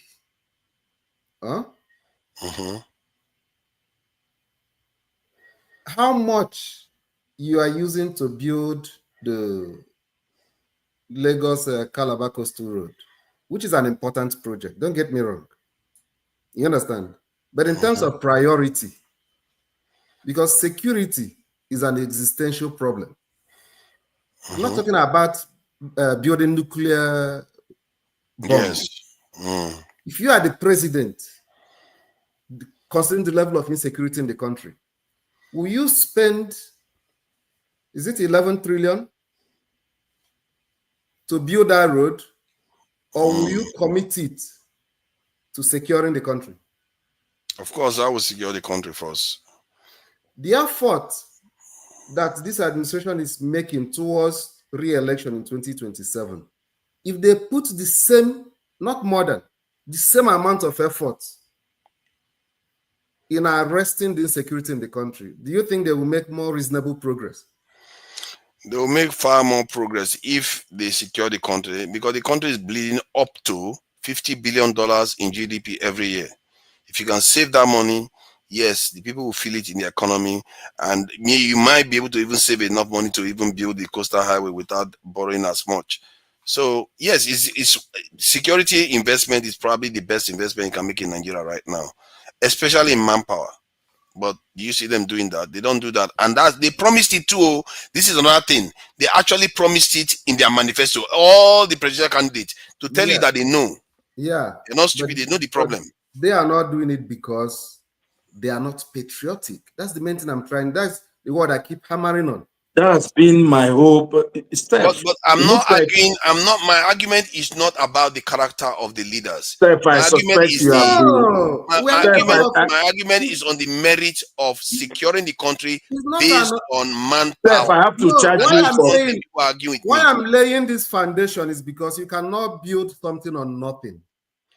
Steph, this is plagiarism. I agree with that point. So, but that was never my debate. The effort, at this stage, the effort should be, how do we get patriotic leaders? Steph, this is plagiarism. These are the kind of... This is plagiarism. I have to show you. I can listen to what you are saying now, even if I don't agree with what you are saying. Those patriotic leaders... Steph, I need your address. I have to send you a lawsuit. So those patriotic, okay, let's say it's about patriotism. But when you say the leaders are not going to do it because they are not patriotic, still, in other words, they will not refuse to do it. That is true. But if you have a leader that is willing to do it and is looking to do it, the solution you want to go for is, first, you want to get the manpower in there to take land away from these criminals so they cannot be able to operate. Okay. But that debate, sorry, let me just finish my point, 15 seconds. That debate is the one people are arguing with me on. Some of them, they'll be like, why do you need manpower? Why do you need manpower? Why do you need to take everywhere? You need to worry about talking about marginalization or talking about education and stuff like that first. That is the one I have an issue with. I don't have an issue with unpatriotic Nigerians. Let me address you on that issue. Let me address you on that issue. On that issue, I don't think there's anybody that would argue with you that the first thing is not to secure the country, but to secure the country internally is the first thing, priority. Yes, of course, yes. You understand? And in securing the country internally, the leader could adopt whatever approach that he feels like will give the result. You understand? Efficiently. If it is more boots on the ground, it's up to him, because we trust him because he's patriotic. He knows, he understands the job. We should trust him to give us results, however he do it, whatever it will take.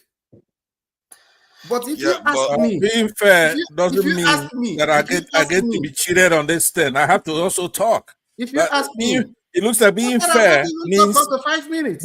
Being fair means that I don't get to say anything. And you took out the time when I started talking. So, if I say something, I'm rounding up. I've left you people to be talking. Coming to the argument of the other time, I just have a lawsuit against the other time where forefather was trolling somebody. I speak the truth, telling him if you are well trained and they give you 10 people, are you going to be there? Say yes. What are 15 people? No, listen, it's not just being well trained. If you are well trained and equipped, one soldier can take away 100. But why do we think like this, though? Let me explain something to you. Let me trigger for forefathers. Sorry. Hold on. You're trying to trigger him. You know why I like to go to Steph, because at least he likes to reason to the end of it. In modern warfare, okay, I will ask you a question after you. Steph, this is trigger. I was in that discussion.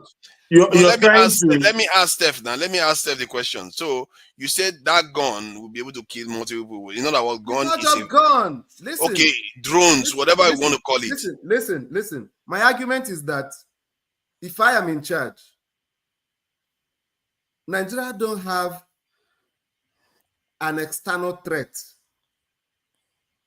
presently. First I'm going to mistake. build. That's the first mistake you've just made. I'm coming. I'm going to prove that to you. I'm going to take care of it, but that's not priority. So I'm going to recruit more police people and train them than increasing our soldiers to 1 million. No. So in other words, the current politicians we have are better than you. Even P2B said he was going to recruit 1 million. Let me tell you something now. Allow me to talk.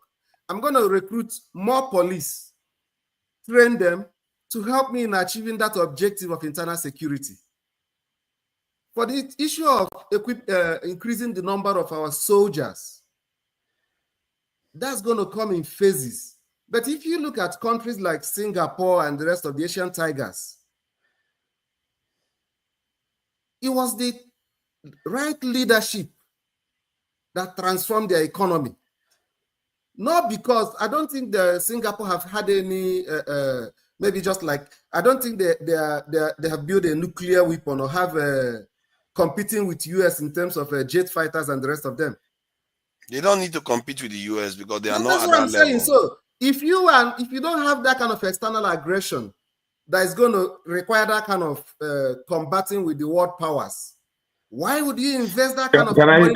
Can I have my say now? Can I have my say?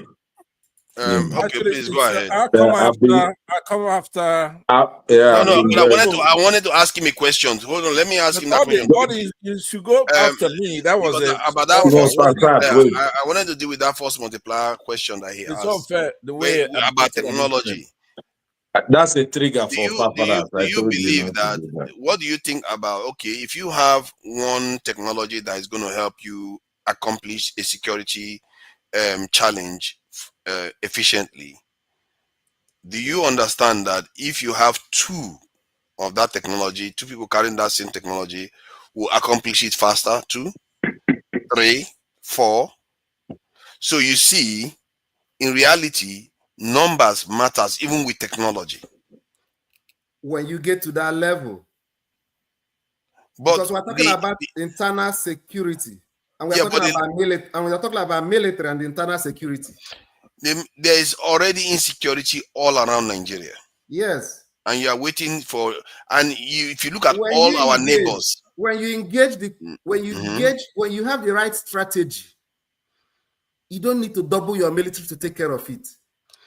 You need to double your police force to work in consonance with the local. Why are we so? Is it a genetic thing now where we instinctively don't want to secure ourselves? Why? In that axis where this issue is coming from. Why are we so scared about it? I don't understand it. Are you not talking why about? Why are we so against it? What square feet of our border can be fenced? I think the CDS, Chief of Defense Staff, is saying that we should fence our border recently. That's what I'm saying. But you still have to defend it. Yeah, you defend it, but it makes it easier. That's saying smartness, right strategy. Yeah, because you don't need to I'm not against strategy, but if you see, when they say the term, they use the term force multiplier. You are mixing. You have to have enough force to multiply. I'm gonna have to take my. Let me make my say. Let me. No. Steph, you're not going to. Nobody is trying to compete. So why are you so scared about competing in the world anyway? I'm not scared, but I'm saying get the right thing first. But this is a dead end now. Why are we doing this? No, because we'll be having a good discussion. This is a dead end. There was a time I was asking you a lot of questions and Steph was waiting, remember. To have a good police force, the shell of the police force is the military. Police force is just an internal layer of security, but the external layer that ensures that elements that can surpass the police are not able to operate in your territory. Look at what I'm proposing. If you are able to fence your border, you deploy the military along that axis. Equip your police force to fight from inside. You're going to crush them. So what are you saying? Fence? Hold on. You're saying fence our border. What are you talking about, brother? Of course, you don't know you're supposed to fence your border. Which fence? Who's fencing? Which fence? What do you mean? Like, The chief That's of what defense Donald that Trump is wants to doing that fence the too. border. I That's don't have what any. Donald Trump is doing. I don't have you any issue with whether if you want to fence the border, anything that multiplies You our have to fence capability. it. I don't have any you issue with know, that. you My see, point is that And you need supply the manpower. drones. how many But why borders have you you see, gone to in hold on. Nigeria? This thing, I'm beginning to think that anybody that just How many the next time I hear feet anybody is talk, it? hold on. The next time I hear Nigerians talk about technology, they're going to drive me crazy. It's like we are obsessed with talking about technology as if technology is magic. Drones need battery. They are not going to arrest anybody. You need people. All the countries that have drones, I don't know how many times I will repeat it. All the countries that have drones more than us, have aircraft more than us, have more people than us. They still have more people than us. Why do you think they have more people? Even with more drones. But yet we keep talking as if drones are magic. You need the people there. Steph, can we just move on with this discussion? Because I don't understand why. this I told you, this is a Did they do trigger. juju for us? It's like, is it juju? Did But they do juju for us? you just decided to go and trigger They forefathers. have Let me more have drones and they still have more people. How can we not get this? This is so simple. so I've tried to avoid this argument, but I'll tell you. I can't understand it. I don't Okay, understand it. hold on now. Let me What kind of juju be this one? let me have my own say here. I kept I telling do agree. Dr. Damages not to allow forefathers to host a show here. No. I think Nobody. let's When move I on was from saying that. it, you do it. Hold on. So The reason why we're stuck I here is actually because do you're hosting agree a with show here. forefathers. That's all. That's what he's doing. I do agree with forefathers. I don't agree with him a lot, but I agree with him that the more the merrier. Look, we need to have more numbers in the military, in the police. We don't need to reduce one to get one more in the other one. I think Steph just came to troll you, and he got you just right in the spots he wanted you, and you just flew up. Look, nobody can say that if you can get Nigeria to have a military of 1 million, soldiers, that's okay. There's no problem with that. But I did make a point to you previously. I said, look, if this was Abacha in power, trust me, you will not have Boko Haram. It's not going to mess around with that. Abacha wasn't around when Gaddafi fell and weapons were You've made these points all before over this now. scene. I don't know why we just assume that it's not You going made to these happen. points before. We're when never you that were secure. Okay, Pansat, why don't we move go to forward? town. Yeah, But you're going to be saying the same. Don't trigger for fathers. No, I will Let's not. talk I'm not. about someone. Why do you keep saying don't trigger me? Stop it, What I'm Jerry. saying What is do you mean? when Eccentricate asked me a question, when I was saying, of which I made everything to come on that threat assessment. Now he used an acronym which is SWOT. He says to me, okay, what is the SWOT in the case of Nigeria? SWOT being acronym for. Oh my God! What is it? SWOT is something. It's a way you assess a business, for crying out loud. Why? No, Why SWOT is. I was going to tell you what it is. Not only business, can also It's use the country. It's acronym for strengths, weaknesses, opportunities, And threats. right? That's SWOT. Now, to me, that's a long way of saying threat assessment. Because when you're doing your threat assessment, you're going to be putting on one side your opportunities, your strengths, and then you're going to look at what you're going to use to combat whatever you come up. At the end of it, you're going to say, okay, this is how we're going to take care of this threat, right? But in order to check you, though, forefathers, to know if you really believe in our security, I gave you a name of Amina J. Mohammed as deputy of the United Nations. I say it's a Fulani woman. You're still back here again. No, listen to what I'm saying. It's my turn now. You're talking about that woman now. You're talking about this woman too much Hold now. on, please. He has no Let's do SWOT analysis now. Let's do the SWOT analysis. It's just like we have some agenda. Listen to me. One of the problems you have, and I told you that earlier on when you came here. I know. You're new on this platform. Maybe you came last year, right? I was there when you came. Me? Oh, Yeah. I don't. Well, And anyway, I saw that I didn't there's come last year, but What did that's you fine. But I think at the you know, most 2 years. But hold my on brother, now. hold on. Hold on. I think Hold you on. Let should me. leave that woman I'm not. alone. I'm not That because woman has no power. She can't no, do no. Look at anything. this there. Look at She's this there. just a figurehead. Okay, She okay, makes please. some people This happy is why that I she's don't there. want you. You see, even the Secretary General can't Can stop the war in Gaza. He's I going talk? there every day and Look crying. at this there. You don't know. If he's not careful, they'll bomb him there. No, If you he don't goes to know. Gaza and he Let me doesn't just tell talk Israel, because they will one of the bomb problems him I there. have with you supporting me is that, right? In essence, I don't want you supporting me. I've told you that when on any issue we're talking about, it could be our elections, right? You But cannot we be align mostly, though. You know, well, you don't have a choice. but you like water. Sometimes you're like ice cube. The other times you're a liquid in a cup, and then the other time you're like vapor. What I'm saying to you is that if you No, I'm independent minded. That's what you said. if you say that woman has no power, then which means you don't know what's going on. That is one of the most I'm not powerful. saying she doesn't have power. I'm just saying, That's why what are he you just said. making her so popular? She's No, I'm gonna irrelevant tell right you now. because you have to look at what is her. Remember, she used to be the environmental czar in Nigeria under Buhari administration for 2015. Because this is, if you care about our security, this is what you have to know. You just don't have those people coming from the Sahel to Nigeria for nothing.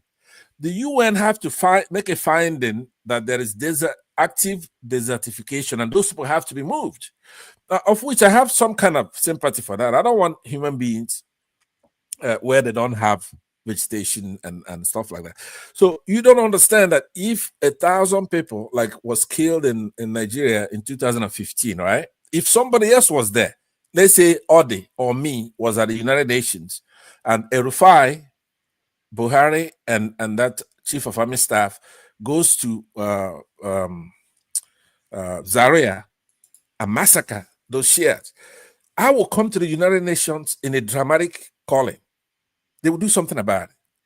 You have to go to the United Nations. That's who's going to be able to save some of the problems we're having, especially in the security. What does you got to do is SWOT analysis, please? Okay, so that's what I'm saying. Listen to me. It's my turn. So let me just take my time I'll cover everything, right? Who else you want to hear from? You want to hear from me? I'm looking at please, can you highlight?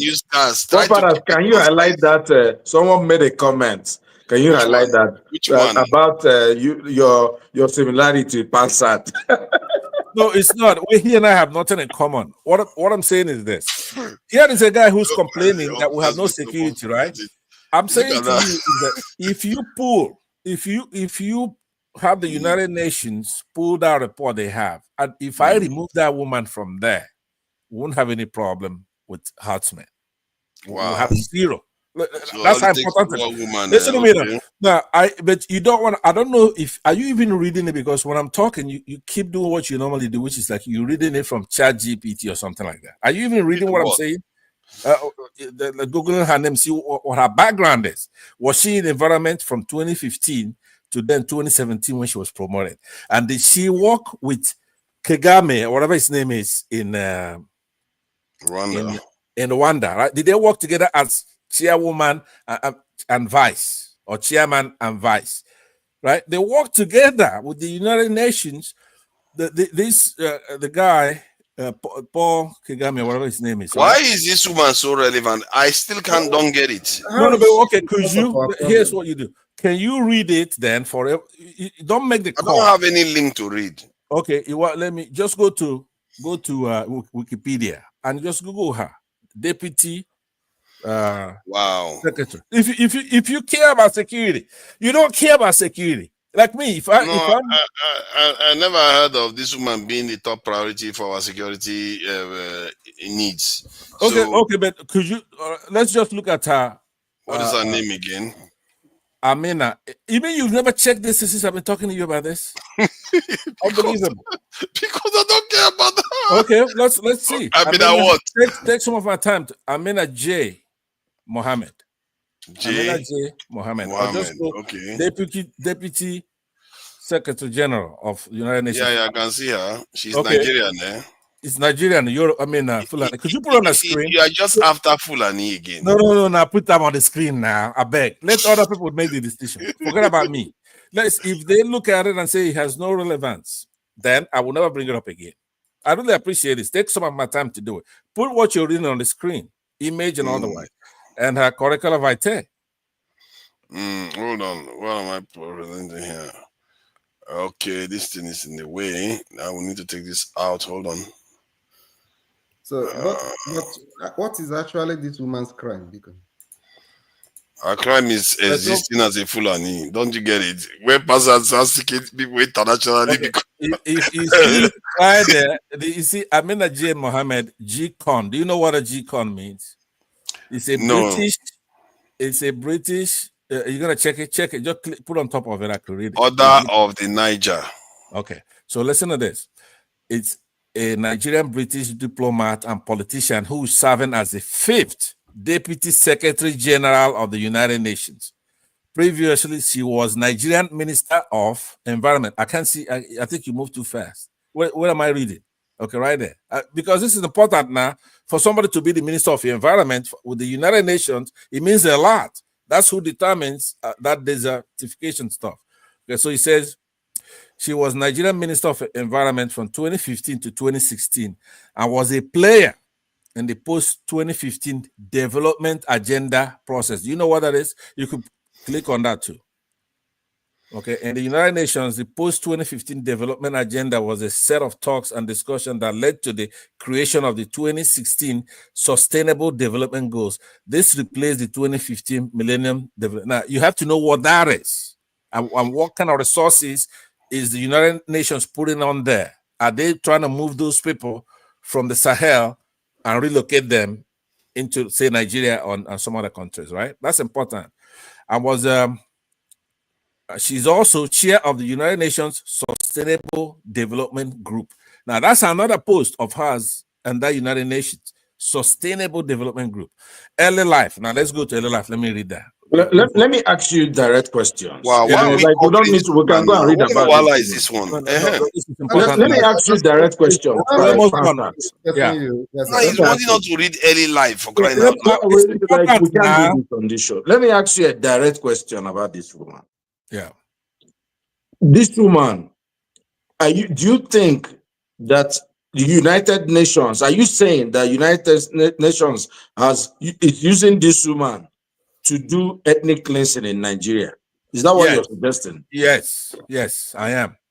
Wow. I'm saying that because you have to look at the dates that she was there and then check the coincidence of what's happening on the ground. So they are giving the woman grant and she's supporting Boko Haram or something. Hold on. You have written, but you have the Fulani agenda. You have to look at her fond memories. I have a book where she tells you, hey, look, when I was growing up in the Sahel, we had vegetation, we had XYZ, all that's gone now. And we're going to have to do something. Let me ask you another question. Was this woman more powerful than Buhari during Buhari's? She was more powerful. Yes, she was more. She's more powerful. Listen to me. So the woman is more powerful than Tinubu now. Yes, she is. And I want to reinforce that question. Hold on now. United Nations using her to perpetrate ethnic cleansing, or she's using the umbrella of United Nations to do it? Okay, what's happening is that if somebody does ethnic cleansing, then you're supposed to run to the United Nations so that they could declare that there's ethnic cleansing going on. So what she's done, she's right there and nothing. If you kill 1,000 Nigerians, it doesn't matter. It didn't used to be like that. Hold on. Please hold on. No, hold on. Let me, hold on. God damn it. Hold on. Let me answer your question. I'm irritated about this. We shouldn't be playing. This is not a joke. No, but we're going to challenge you. You can't it's okay with me. You could challenge me, but what I'm saying is that there should not be like a machine gun question as if what I'm saying. This is something I'm proving to you. If you read it, is there. Because when they came in December of 2015, she wasn't at the UN then. 2015 December, they went with Burutai and others to Zaria and massacred a lot of Shia. 1,000 and buried them in the graves, in a mass grave. So they rushed her in there. See, all those things are dead. I'm trying to share. No, Pansad, let's not go too far. I'm trying to share all the videos of this man. There is nothing that she's doing that involves the Sahel at all. Let me land one. I think I'm going to take my leave. Let me just. What do you mean? Let me summarize my point. There's nothing she's doing that involves the Sahel. Because I really don't want to be. Let me Yeah. throw Let me more hold light on. Let me throw more summarize light my on point. what I So understand. what I don't see, From I what don't you- believe that. Let Steph go first, then you No, can go Let me explain next. from what Pasat is saying. The area that I agree with him is that there's this narrative that is being painted outside the country whenever there is this ethnic cleansing going on in the Benue Basin, that they say that is because of climate change, that because of climate change, the farmers are fighting with the herders because the herders are looking for how to feed their cattle. You understand?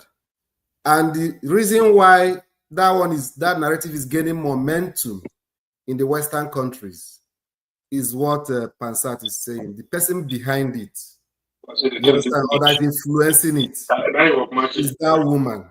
You understand? So in I as much as posted a we link understand is that from ChatGTP. there is a little bit of I don't want you here. I don't want you. You know what? You and Ode, that'll be you, Steph.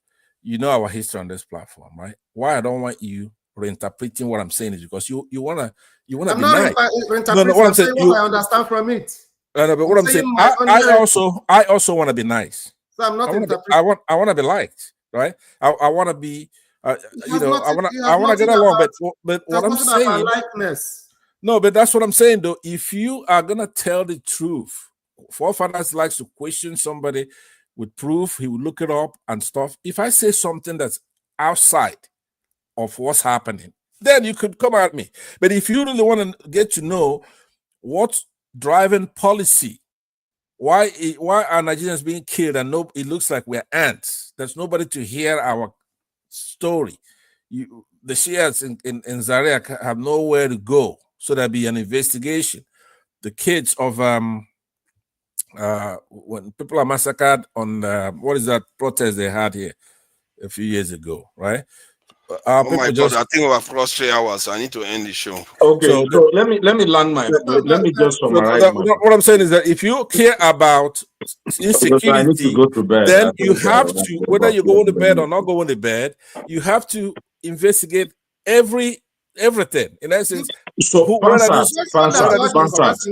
No, hold on now. You people have said, let me say my last what word. What prevents your own government from investigating it internally? Hold on, you have said. Let's allow Odi to say something before he leaves. So we can call it a day. Yeah. Let's see. There is a Fulani redentism. There is problem that even forefathers did allude to the point. There are people who are trying to take people's land in Nigeria. There's no question about that. You know, the idea that United Nations have become this organ that can stop people in their tracks. For me, I don't agree with it. Nigeria has no veto power in the United Nations. For you to get anything across that makes anything, you have to be one of the big five. Okay, or get one of the big five. No, let me just land. No, it's your I'm not going to let you. No, hold on. No, I'm going to finish my point. You're going to. I'm saying, let me just make one. We are already over time, Pansat. We are already over time. Let me finish my point. You need to have one of the big five to speak for you to be able to get your point across. I think in Nigeria, we get so obsessed with the Fulani issue that will make them bigger. They are suffering more than anybody in Nigeria. They're one of the least educated. And the idea of bringing up the Shia issue to become part of, as if it's almost an ethnic issue. The Shiites are not even better than the Sunnis in Nigeria.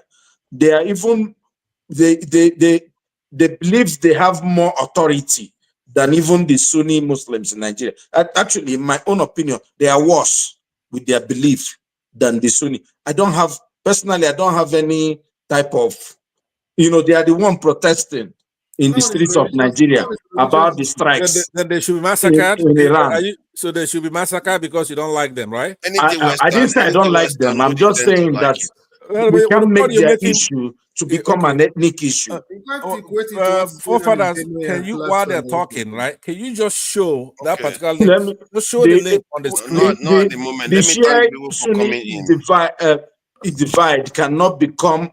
We can make it an ethnic issue in Nigeria, and the idea that what's going on in Zamfara, we can piece it away from mineral control and now say, oh, it's all the woman in UN that we need to remove. I can guarantee you, if we remove that woman, that woman will leave. Nothing will change. It will even get worse. Okay, Can I respond to? Let me no. Sorry. No. We are out of time, Pansa. We are out of time. I'm sorry. Again, okay? I'm sorry, Pansa. We are out of time. Mark Eneli, thank you for coming in. Tiffany Morris, Guy Onwalale, Mr. Show, thank you for joining us. Fidel, thank you for joining us. Tracy Jacobin, a Black Beauty, I see you there. And all of you that I didn't call, my apologies. Thank you all for joining us. We have to close that for now. Thank you. Till next time. Let me play us out with some nice. On your show again.